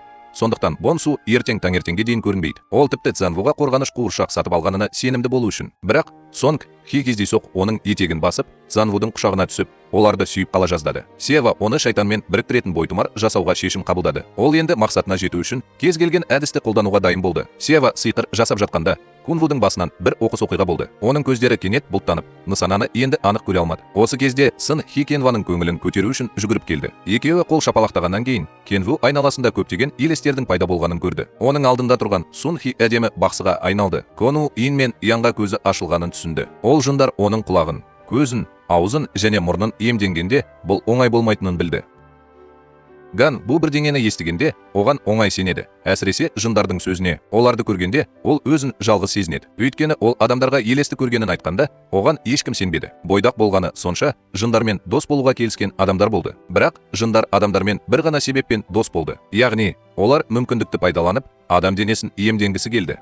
Ква сиқырды қайталай бергендіктен атыс алаңындағы Кенву да жарақат алды. Джиян Вудың жарысқа қатысу кезегі жақындап қалды. Бірақ ол барлық жерде елестерді көрді. Трибунада Сон Хи оған ынтамен қолдау көрсетті. Ол Джан Вуға қауіп төніп тұрғанын білмеді. Джиян Ву Сон Хиді қорғаймын деген уәдесін есіне алғанда, ол садағын батыл көтеріп алға ұмтылды. Джиян Ву алғашқы 2 соққысын өте жақсы орындап, нысанаға тиіп 20 ұпай жинады. Бірақ оның 3-ші соққысы нысананың жанынан өтіп, оған небәрі 8 ұпай берді. Ол трибунадан бірдеңе дұрыс емес екенін сезді. Ол Сао Хуаның қарғысын естіп, Бонг Суды Цзанвуды өлтіруді жеңілдету үшін зұлым рухты шақырды. Алайда Со Хуа білмеген нәрсе, бүгінде Сын Хи мен Цзян Ву бір-бірін қорғау үшін өзара өлтіру әдісін қолданды. Егер Со Ква Цзан Вуға зиян тигізгісі келсе, алдымен Сонг Хиді өлтіруі керек еді. Содан кейін Сын Хи отырды да сиқыр жасай бастады. Су күлді, өйткені ол Сонг Хидің де оның сиқырмен күресіп жатқанын білді. Бұл шайқас екеуіне де қатты әсер етті. Олар жарақат алды. Бірақ Сон Хи Джан Вуды қорғады. Ол соңғы жебені аман есен атып,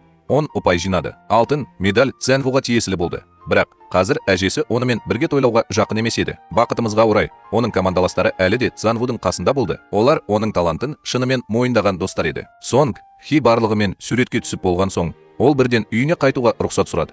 Өйткені оның шұғыл істері болды. Ол Кунвуға жақсы екенін айтқанымен, оның бақсы юбкасының қара түске боялғанын байқады. Сын Хи үйге жаңа кірген кезде Хуан мырзамен кездесті. Ол Сын Хидің қарғысқа ұшырағанын біліп, одан сұрай бастады және ол үшін алаңдай бастады. Сихан сонымен қатар Со Хуаның біреуге қарғыс айтқанын білді. Бірақ ол бұл адамды Сын Хи деп ойламады. Со Хуа бұрынғы анасын қорлай бастады. Енді ол Сиханды да, Сын Хиді де жек көрді. Оның Сын Хиді ренжітуіне ешқандай себеп жоқ еді. Өйткені Сок Сиханға қатысты барлық нәрсені жек көрді. Сол кезде Сын Хи де Сок мен сөйлесу үшін сарайға барды. Ол Сокваның артында өте үлкен ағаш көшкені көрді. Бірақ Сын Хи көзін уқалап, қайта қараған кезде ол жоғалып кетті. Соква Сын Хиге Сихан Сокны қуып жібергеннен кейін Сихан Сын Хиді үйіне қалай әкелгені туралы өте ауыр сөздер айтты. Ол Сын Хи екеуі бір-біріне өте ұқсас екенін сезді. Екеуі де бойдақ және бірдей қарғысқа ұшырады. Бұл сөздер Соква Сын Хиді қатты қынжылтты. Киімнің батлері арқылы ол Сокваның бір кездері мейірімді және әлсіз қыз болғанын білді. Бірақ оны жаман жігіт пайдаланғандықтан оның жаны жараланды. Сондықтан Сихан Сеукиге әрқашан шыдамды болды және осы уақытқа дейін Сихан оған әлі де жүрексіз емес еді. Сеуки өз қателігін түсініп, қайтадан жақсы қыз болады. Келесі күні Канву барлығымен бірге кешкі асқа бармай, әжесіне қонаққа барды. Канву алған алтын медалін әжесінің планшетіне жаңа ғана салғанда Чонгтың аяқ дыбысын естіді. Ол Ген Вуды көру үшін осы жолды жүріп өтті. Сондықтан ол оған Сын Хидің юбкасының қара түске боялғанын көргені туралы айтып берді. Ол Сын Хидің рухына қарғыс кері әсер еткенін, сондықтан оған құдайлардың жазасын тартуға тура келетінін айтты. Цзян Ву шынымен де ол үшін бұл жазаны өз мойнына алғысы келді. Бірақ ол бақсы болмағандықтан оның қолынан ештеңе келмеді. Алайда Цзян Ву бәрібір Чангтан бірдеңе істеуін өтінді. Ол Сонг Хи бұдан былай азап шекпеу үшін оның өзара өлтіру сыйқырын алып тастауын қалады. Ол Чан Цзян Вудың жиеніне алаңдап отырғанын көріп қатты қуанды. Бірақ Чан Сонг тұмарын қолданса да, ол әлі де жұмыс істемеді. Ол өзара өлтіру сыйқырын алып тастай алмады. Өйткені екеуін байланыстыратын тұмардың күші тым күшті болды. Сон Хидің қорғанысқа деген ұмтылысы Чаонг ойлағаннан әлдеқайда күшті болды. Ол бұл бойтұмарды 7 жұлдызды құдайларға сыйлауды және Гва үшін дұға етуді ұсынды. Чанг кетер алдында ол Гваға зұлым рухтардан аулақ болуды ескертті. Егер Кенву олармен байланысқа түсуге мәжбүр болса, ол ешқандай жағдайда оның қан кетуіне жол бермеу керек. Өйткені егер ол қанға боялса, ол адам болудан қалады. Ол кезде Кунвудың өмірі өлімнен де аянышты болар еді. Үйге қайтып келе жатқанда Гюнву санасыз түрде елестерді көрді. Алайда Гюнву бақсы Чаонның сөзіне құлақ асып, одан аулақ болды. Гюнву демалып жатқанда Беминнің телефон экранынан көзін алмай ақырын келе жатқанын көрді. Алайда Беминнің соңынан бұл дүниені өз бетімен тастап кеткен елес келді. Хэнгву біраз уайымдады. Ол соңынан ермек болды, бірақ Чактың айтқанын есіне түсіріп тоқтады. Басын көтергенде Бомин еш жерде көрінбеді. Джанву үйіне оралып Хуан мырзамен кездесті. Ол Жанвуға Сонг Хидің болашақта қатты ауыратынын айтты. Бұл әрбір бақсының басынан өткеру керек нәрсе еді. Ешбір дәрігер де, дәріде оны емдей алмас еді. Ол Цзанву оның қасында болып, Сонг Хидің ауырсынуын азайтады деп үміттенді. Цзанву есікті ашып, бөлмеге кіргенде оның үнсіз отырғанын көрді. Менің ойымша, Сын Хи қатты ренжіді. Кенву өзін жайлы сезіну үшін кішкене әзіл айтқысы келді. Бірақ оның әдісі нәтиже бермеді. Сол түні Сын Хи төсекке дайындалып жатқанда, ол Чун Вуға оның қалыпты жағдайға оралуын және бақсылардан тезірек құтылуын қалайтынын айтты. Алайда Сын Хи Чжун Вудың да елестерді көргенін білмеді. Ол бұл туралы айтқысы келмеді. Өйткені ол оның ренжіп қалуынан қорықты. Келесі күні таңертең Сихан Чжун Ву мен Сын Хидің құшақтасып жатқанын көрді. Ол ашуланып, оның аяғынан ұрды. Осыған байланысты ол бұрынғыдай қалыпты жүре алмады. Бірінші сыныпта Бомин сабаққа келмеді. Екінші сыныпта Гай Сеокпе Миннің мектепке бара жатқанын көргенде қатты толқып кетті. Бірақ Боман әлі де үнсіз қалды. Сын Хи Боманның жеке өміріне қызығушылық танытқысы келмеді. Бірақ ол осы дүниені тастап кеткен елесті оның жанында тұрғанын көрді. Сын Хи уайымдап, Боманға аздап тұз лақтырғысы келді. Бірақ Джон Ву оның қолын жібермеді. Ол оны қорғаймын деп сылтау айтты. Бұл кезде Сын Хидің денесі де қызарып кетті. Оның қызуы көтеріліп, жазаға тартылғанын түсінді. Сеоква өз бөлмесіне қамалып қалды. Ол Сон Хидің сөздерін ойлай берді. Ол Севаның артында ақ матамен байланған ағаш қорапты көргенін айтты. Көп ойланғаннан кейін Сеоква оның табыт екенін түсінді. Сева есінен танып, басты залға жүгіріп барып, Сиханнан себебін сұрады. Сихан баласының табытта жатқанын білді, бірақ ештеңе айтпады. Сихан сол жерде тұрып, Сохуаға қарап тұрды. Ол хош иісті зат түтетіп, Құдайдан Сон Хи мен Сохуаны құтқаруын өтінді. Бірақ Құдай оған солардың біреуін ғана таңдауға рұқсат берді. Сихан ана ретінде не істерін білмей дал болды. Сын Хи мектепте шынымен қиын жағдайға тап болды. Ол енді аяғынан тұра алмай, Джиян Вуға сүйенуге мәжбүр болды. Бүкіл сынып аспаздық сабағында болған кезде Бо Мин күтпеген жерден зымыс хабарлама алды. Бұл қарақшылардың қоқан лоққысы болды. Бо Мин барлығының кетуін күтіп, пышақты ұрлап кетті. Сонг Хи оның оғаш әрекеттерін байқады. Ол үнсіз бе Миннің артынан дәретханаға барды.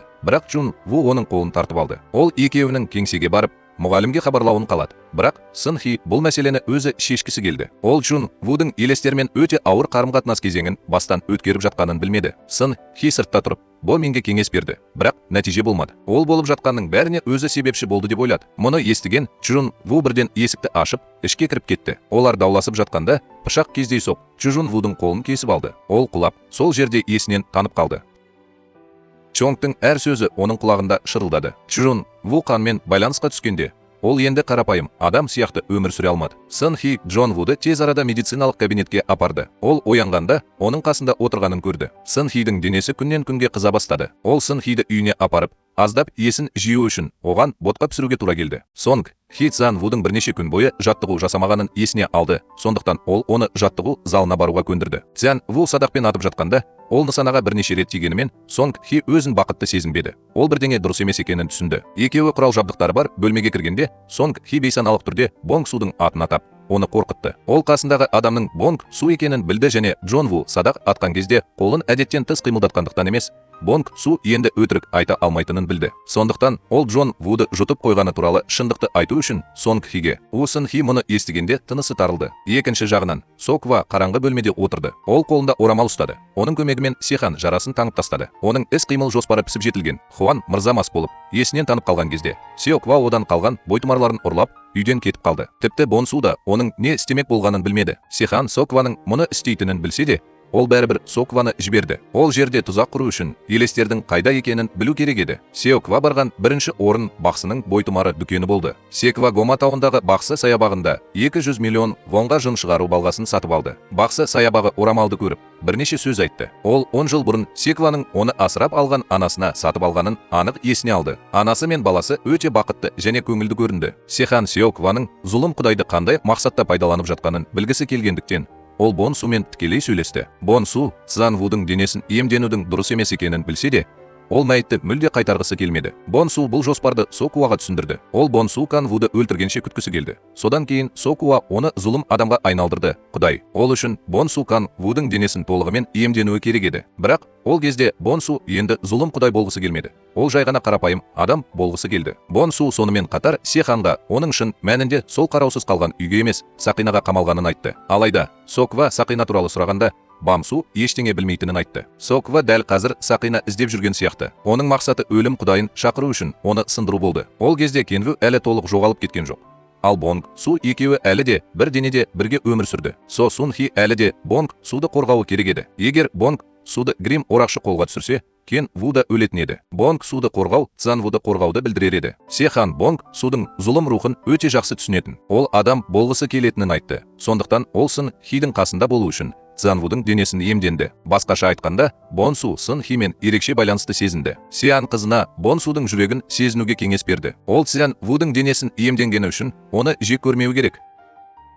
Бақсының міндеті жандарды жұбату. Салт, жоралар мен сиқырлар тек сезімді білдіру құралы болды. Егер Сын Хи осы жараланған жандарға жақсы күтім жасаса, ережелерге сәйкес бәрі ойдағыдай өтер еді. Сын Хи бұл көп уақытты алады деп қорықты. Бірақ Сихан бәріне қарамастан, ол әлі де дұрыс жолмен жүру керек екенін айтып, оны жігерлендірді. Бағыт. Сын Хи Бон Суға жақсы қарауға уәде берді. Өйткені ол елестердің бәрі жалғыз екенін білді. Осы кезде Кен Ву орманда адасып, тығырықтан шығудың жолын таба алмады. Кен Ву Бонг Су оның денесін иемденіп алғанын білмеді. Ал оның жаны мүлде жоғалып кетпесе де, ол әлі де жақын жерде қаңғып жүрді. Келесі күні таңертең Бонг Су үнемі Сын Хиге деген сезімін білдіріп отырды.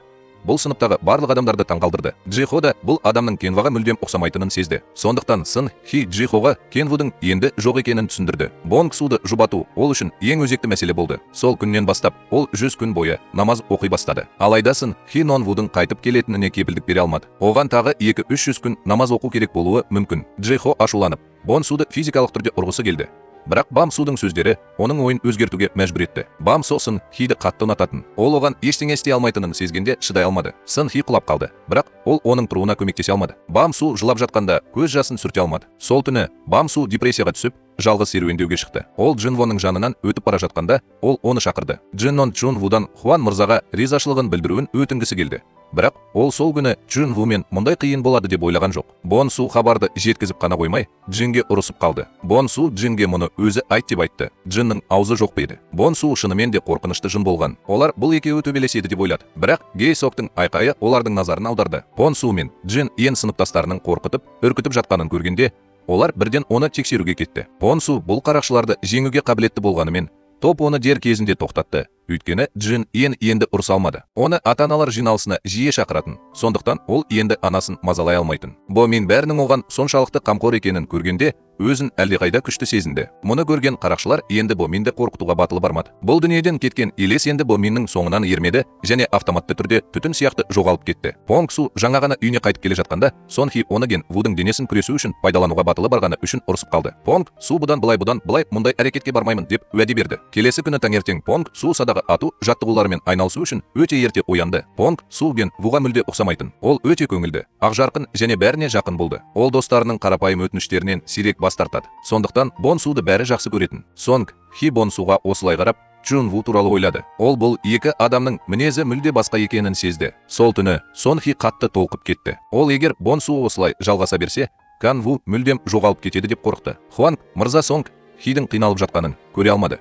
Сондықтан ол оған өгізді 1 сағатқа дейін күтіп, содан кейін Кан Вуды шақырып, оны қарсы алуды ұсынды. Сонда ғана ол елестердің өгіз сағатында ең белсенді болатынын есіне алды. Енді Джиян Ву елес болып саналды. Сонг Хи Джиян Вуды оятуға тырысты, бірақ ол әлі орманда болды. Джиян Ву солдат киімін киген екі баланы көрді. Бірақ олардың қайсысы Бон Су екенін білмеді. Сонг Хи Джиян Вудың жаны оның денесіне оралмас бұрын Джиян Вуға тағы бірнеше рет қоңырау шалуға мәжбүр болды. Сонг Хи Джун Вуды қайта көргеніне қатты қуанды. Ол оны енді ешқашан көрмеймін деп ойлады. Цзян Ву Сонг Хиге басынан кешкендерін айтып бергенде, ол одан осы сарбаздармен достасуын өтінді.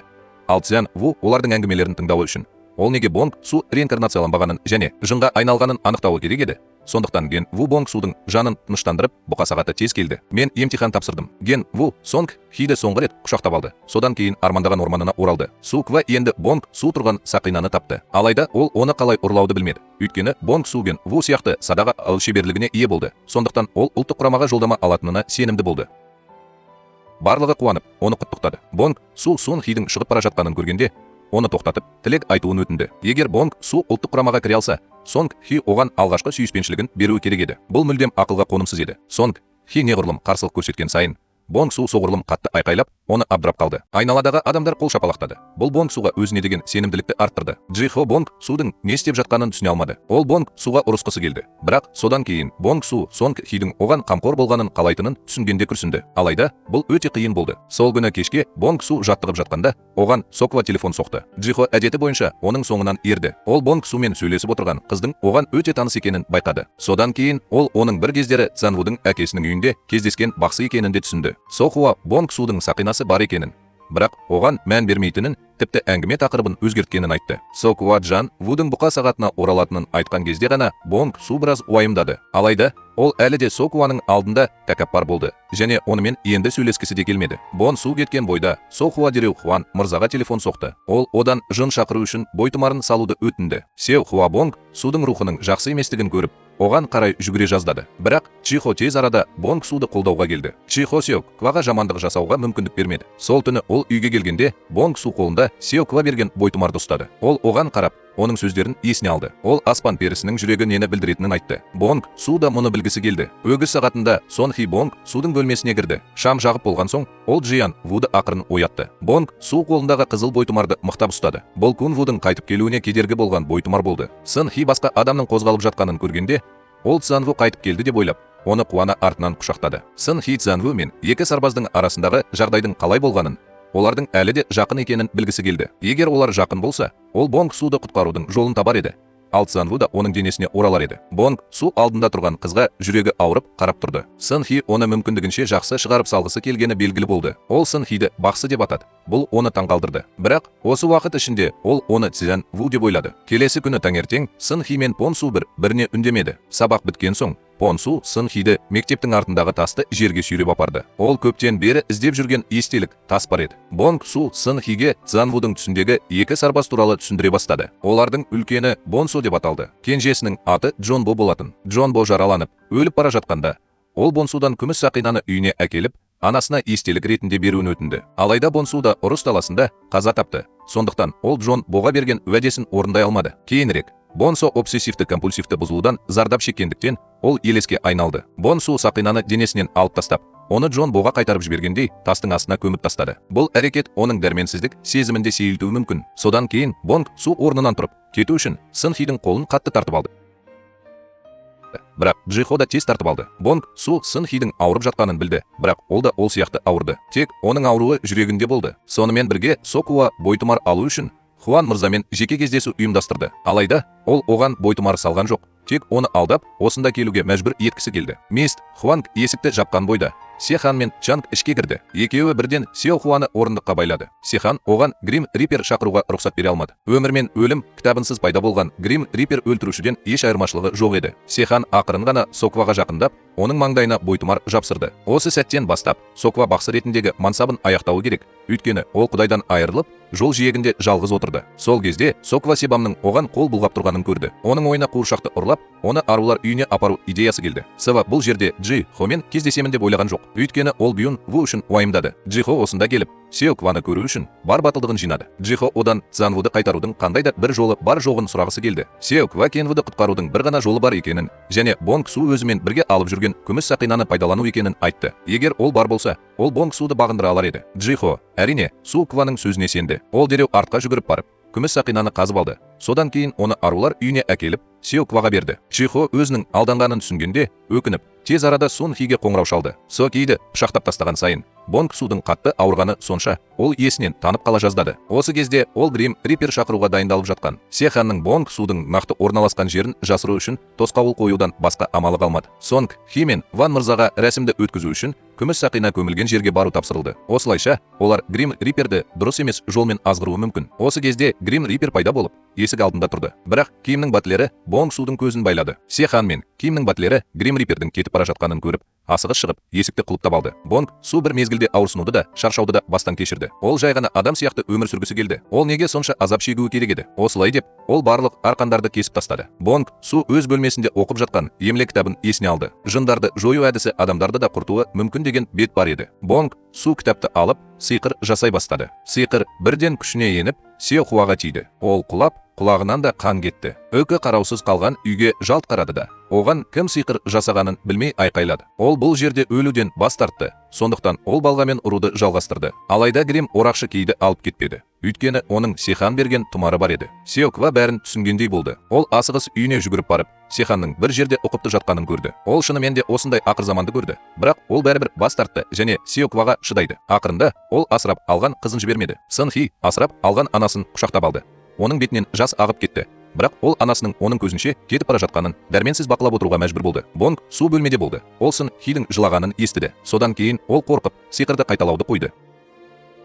Бұл оның қалағаны емес еді. Сондықтан Сехан емес, Ква өлуі керек еді. Ол Сун Хиден үнсіз кешірім сұрады. Ол қаламаса да, бұл оның аман қалуының жалғыз жолы болды. Сехан шарасыздықпен есікті қақты. Бірақ ол жерге жеткенде Бонг Су терезеден секіріп қашып кеткен болатын. Ол ашуланып, бірден Бонг Суды іздеуге шыққысы келді. Алайда Сын Хи оны ұстап қалды. Ол Сокваға асырап алған анасын осылай еткен Соква екенін айтқысы келді. Бірақ анасы Су Кваны қорғау үшін барын салғандықтан Сын Хи Суды қаншалықты жек көрсе де, Сын Хи оны соңына дейін қорғайды. Соква мен Цзан Вудың қауіпсіздігін қамтамасыз ету үшін Сын Хи Цзан Вуды алмастыруға келісті. Бұл оның мектепке баруын тоқтатуға мәжбүр болды. Мектеп көп ұзамай Сын Хидің мектеп бітіретін күні келді. Ал оның достары бірге бақытты суретке түсті. Тек Джихо мен Цзан Ву ғана Сонг Хи туралы ойлауды тоқтата алмады. Оның арманы бітіру кешіне қатысу болатын. Сонг Хи әдемі гүл шоғымен суретке түскісі келді.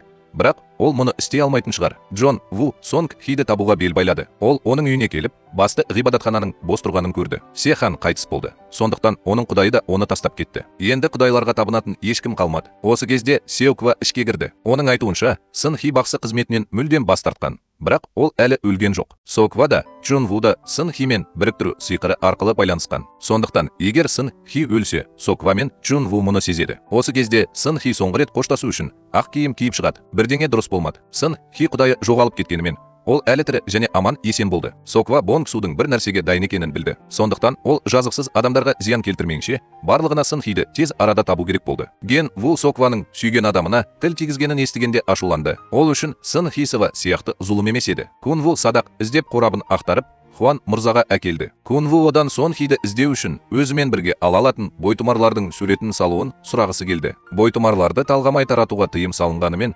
Хуан мырза құлықсыз келісті. Цзан Ву бойтұмарды жебенің ұшына байлап, елесті ұрып жатқанда, ол оны өзіне бағындыруы мүмкін. Цзан Ву кетіп бара жатқанда, мист Хуан бірден Сок Хуаға телефон соқты. Ол Цзан Вудың ниетін болжады. Сео Хуа оның Хуан мырзаға бойтұмар сұрауға келетінін білді.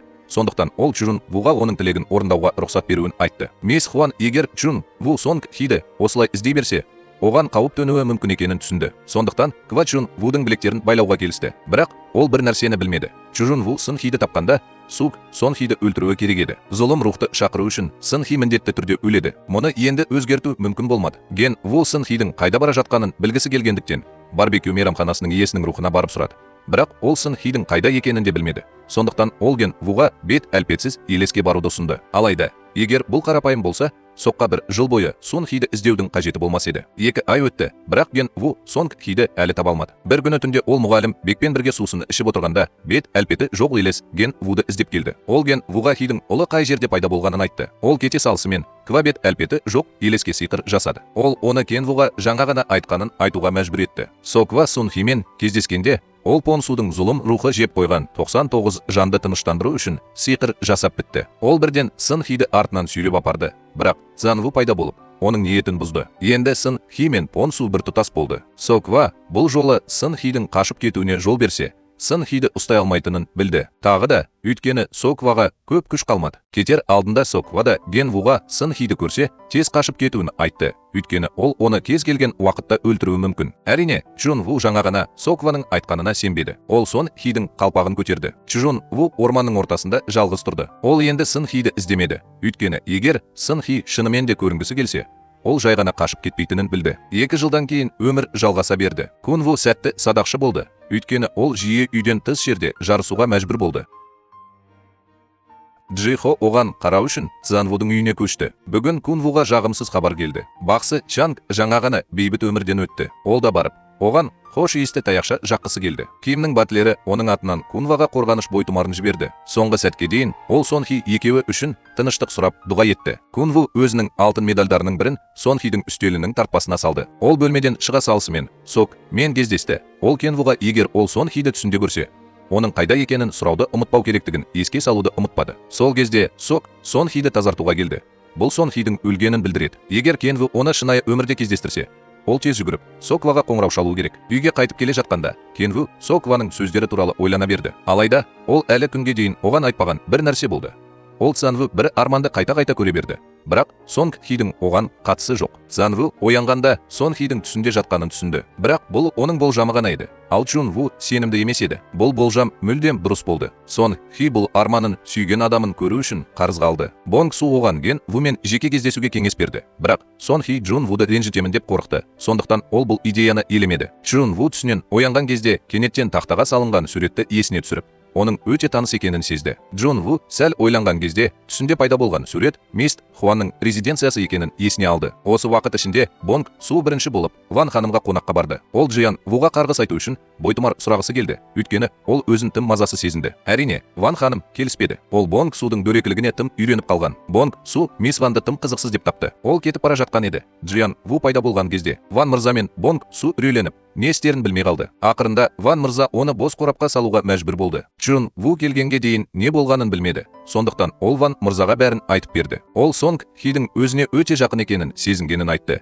Әсіресе Чжун Ву түс көргенде, оның оған деген сезімі одан да айқын болды. Қораптағы Бонг Су ыңғайсыздыққа байланысты үнемі қозғалыста болды. Ол қорапты қатты соғып, Мист Ванды шатастырды. Ол мұны Чжун Вуға қалай түсіндірерін білмеді. Қызығушылықтан Чжун Ву қарап шығуға келді. Ол алдында тұрған адамның қазір Сын Хи екенін көріп таңғалды. Тентек Бонг Су бір орында тұрудан бас тартып, тез арада жағажайға қарай жүгірді. Кен Ву, әрине, Сын Хидің қашып кетуіне жол бермеді. Ол оны 3 жыл бойы іздеді. Кенет Бонг Су Цзан Вудың ернінен сүйді. Ол Цзан Вудың денесіне кіргісі келді, бірақ ол сәтсіздікке ұшырады. Осы кезде Бонг Су бірден Сон Хи емес екенін айтты. Бұл сөздер Гюн Вуды қатты таңқалдырды. Оның жүзіне күмән мен абыржу әсер етті. Бірақ содан кейін Гюн Ву Бонг Суды үйіне қайтарды. Бонг Су Чиходы көргенде оны сүйіп алды. Бұл күтпеген оқиға Чиходы бір сәтке есеңгіретіп, орнында қатып қалды. Бірақ Бонг Су ашуланды, өйткені ол ешқандай өзгерісті байқамады. Ақыр соңында ол мұндай нәтиже туралы бұрыннан білетін. Бонг Су Цзан Вудың денесіне кіре алмағандықтан, әрине, Чихоға да кіре алмады. Джан Ву мен Чихо Бонг Су киген киімнің өте жағымсыз болып көрінетінін көрді. Сондықтан олар оған қарапайым киім берді. Өйткені Бонг Су Сонг Хи емес еді. Оның стиль сезімі де өзгерді. Ол қандай киім кисе де, қалған үшеуіне ұнамады. Үшеуі де Бонг Суға киім таңдаумен айналысып жатқанда, есіктің сыртында Джин Иеннің пайда болғанын естіді. Чихо бірден Бонг Суды жасыру үшін бөлмеге итеріп жіберді. Бірақ ол бөлмеде қалудан бас тартты. Кен Ву қазір қонақтарды қабылдайтын уақыт емес екенін білді. Сондықтан ол Джунонды қуып шығуға себеп тапты, бірақ бәрібір кеткісі келмеді. Ақыры Джунон Сын Хидің қайтып оралғаны туралы таңғаларлық хабарды естіді. Бұл хабар Сын Хидің достарына тез тарап кетті. Барлығы қатты таңғалды. Олар Сын Хи мұндай ерекше кейіпте пайда болады деп ойлағанда жоқ. Хи Джи мен Га Али бірден Кен Вудың үйіне жүгірді. Га Юн Сон Хиді көргенде, ол эмоциясын баса алмай, көзіне жас алды. Бонг Су жай ғана Сон Хи болып көрінді. Ол сұрақтарға сәтті жауап беріп, достарының күдігін сейілтті. Бонг Су барлығының көңіл көтеріп жатқанын көргенде, кенет бойдақ Сон Хи есіне түсті. Ол оны шынымен аяп, көзіне жас алды. Барлығы үйлеріне кетіп бара жатқанда, Кен Ву бөлмеге кіріп, Бонг Судан Сон Химен қалай танысуға болатынын сұрады. Өгіз сағатында ол бөлмеге шама келіп, оны оятып жіберді. Цзан Ву Сонг Хидің оянғанын көргенде, оның жүрегі жарылып, оны тез құшақтап алды. Бірақ Бонг Су бірден күліп жіберді.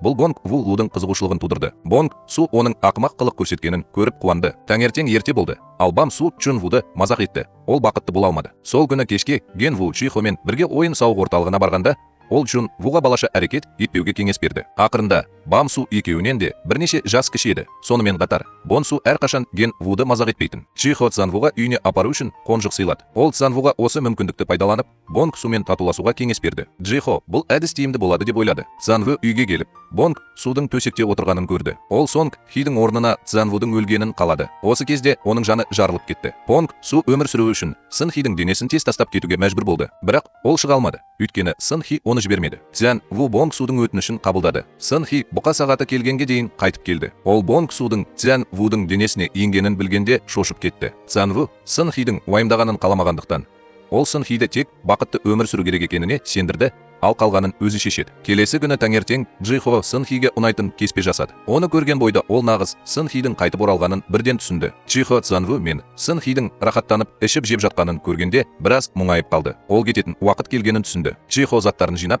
үйден шығып бара жатқанда, жүрегі кенет қартайып кетті. Сол түні Кен Ву Бонг Судың сақинасын алып, қалтасына салды. Ол Сон Хидің бетінен сүйіп, Севаны шақырды. Ол Сон Хиді құтқару үшін өз өмірін құрбан етуге мәжбүр болды. Содан кейін Соква мен Джун Ву арулар үйіне барды. Ол оған ауыртпалықсыз өмірден өтуге көмектесуге уәде берді. Содан кейін ол маңдайына бойтұмар жапсырды. Соква бойтұмарын шешкеннен кейін Бонг Су Кен Вуды бірден иемденіп алды. Ол жалғыз өлгісі келмейтінін айтты. Мұны болжады. Ол Хван мырза мен Батлер киімге 100 миллион вон аударды. Сосын трубканы қойды. Бұл оның соңғы екі туысымен қоштасу сыйлығы болды. Бонг Суның соншалықты сабырлы екенін көргенде біраз қызық болды. Сок өлімнен қорықпады ма? Сок бәрін жіберді. Сондықтан ол өлімнің енді қорқынышты емес екенін сезінді. Сок ва Бам Судың қолына қызыл лента байлады. Екеуі бірге тозаққа барады. Сыртта Мист Ванг үздіксіз есік алдында барабан соғып тұрды. Бам Су бірден оның қолын тістеп, есікті жауып тастады. Енді Мисс Ван оған көмектесе алмады. Ол есікке тиген бойда басудың күші оны тоқтатты. Мисс Вангтың беті қорқыныштан бозарып кетті. Бонг Су шынымен де қорқынышты күшке ие болды. Мұндағылардың бәрі онымен күресе алмады. Жағдай өте қауіпті болса да, Сын Хи ештеңе білмеді. Ол әлі де өз арманына батып шыға алмады. Ол оянғанда таң болды. Сын Хи оған Сок Хваның соңғы сөзін оқығанда, ол үйіне қарай жүгірді де тура басты залға қарай беттеді. Сонг Хи құдайлардан оның ұстазы ретінде оған қайта оралуын өтінді. Ол Сокуаны құтқарып, Ген Вуды қайтарғысы келді. Арулар үйінің ішінде Сокуа қызыл жіпті бір-бірлеп кесуге тырысты. Оның және Бонг Судың қылмыстары тым көп болды. Сондықтан олар оңай өле алмады. Мист Вангтың бұдан былай күші болмады. Сондықтан ол тек сыртта тұрып айқайлай алды. Бұл Ква Содың аты. Сонг Хи ең қиын жағдайға тап болған сәтте, ол асығыс аяқ дыбысын естіді. Сан өзі бастаған әскермен оралды. Сын Хи мен оның анасы бір-біріне батыл көздерімен қарады. Енді оның күші 1000 есе артқандай болды. Сихан мен оның қызы бірден арулар үйіне қарай беттеді. Ван мырза Сихан мен Сын Хиді көргенде көзіне жас алды. Сын Хи қарғыс атқан есікті ашу үшін қылышын пайдаланды. Соква Сын Хиді көргенде ол таңдана үнсіз қалды. Сын Хи Сокваның қолындағы соңғы жіпті кесіп алды. Ханым, сосын Ван оны сол жерден шығарып алды. Сын Хи өзінің күшін Бонг Сумен байланыстыру үшін жұмсады. Көп ұзамай Бонг Су өзінің шын есімі Джонбо екенін есіне алды. Бонг Су Сонг Хиді соңғы рет құшақтап алғаннан кейін ол босатуға келісті. Ол шынымен де сүйкімді жын еді. Джонбо Джун Вудан қашып жын шығаруға мәжбүр болды. Келесі күндері бейбітшілік тез орнады. Чжун Ву садақшы болу арманын орындауды жалғастырды. Енді ел ішінде бәсекеге түспей, әлемге әйгілі садақшы болуға тырысты. Сын Хи қарапайым адам болуға тырысқанымен, ол әлі де анда санда тыныштықта тыныға алмайтын елестерге көмектесуге мәжбүр болды. Осылайша, көптеген қиыншылықтардан кейін Джун Ву мен Сын Хи ақыры бірге бақытты өмір сүре алды. Бүгінгі кештің драмасы осымен аяқталады. Келесі драмада тағы кездескенше.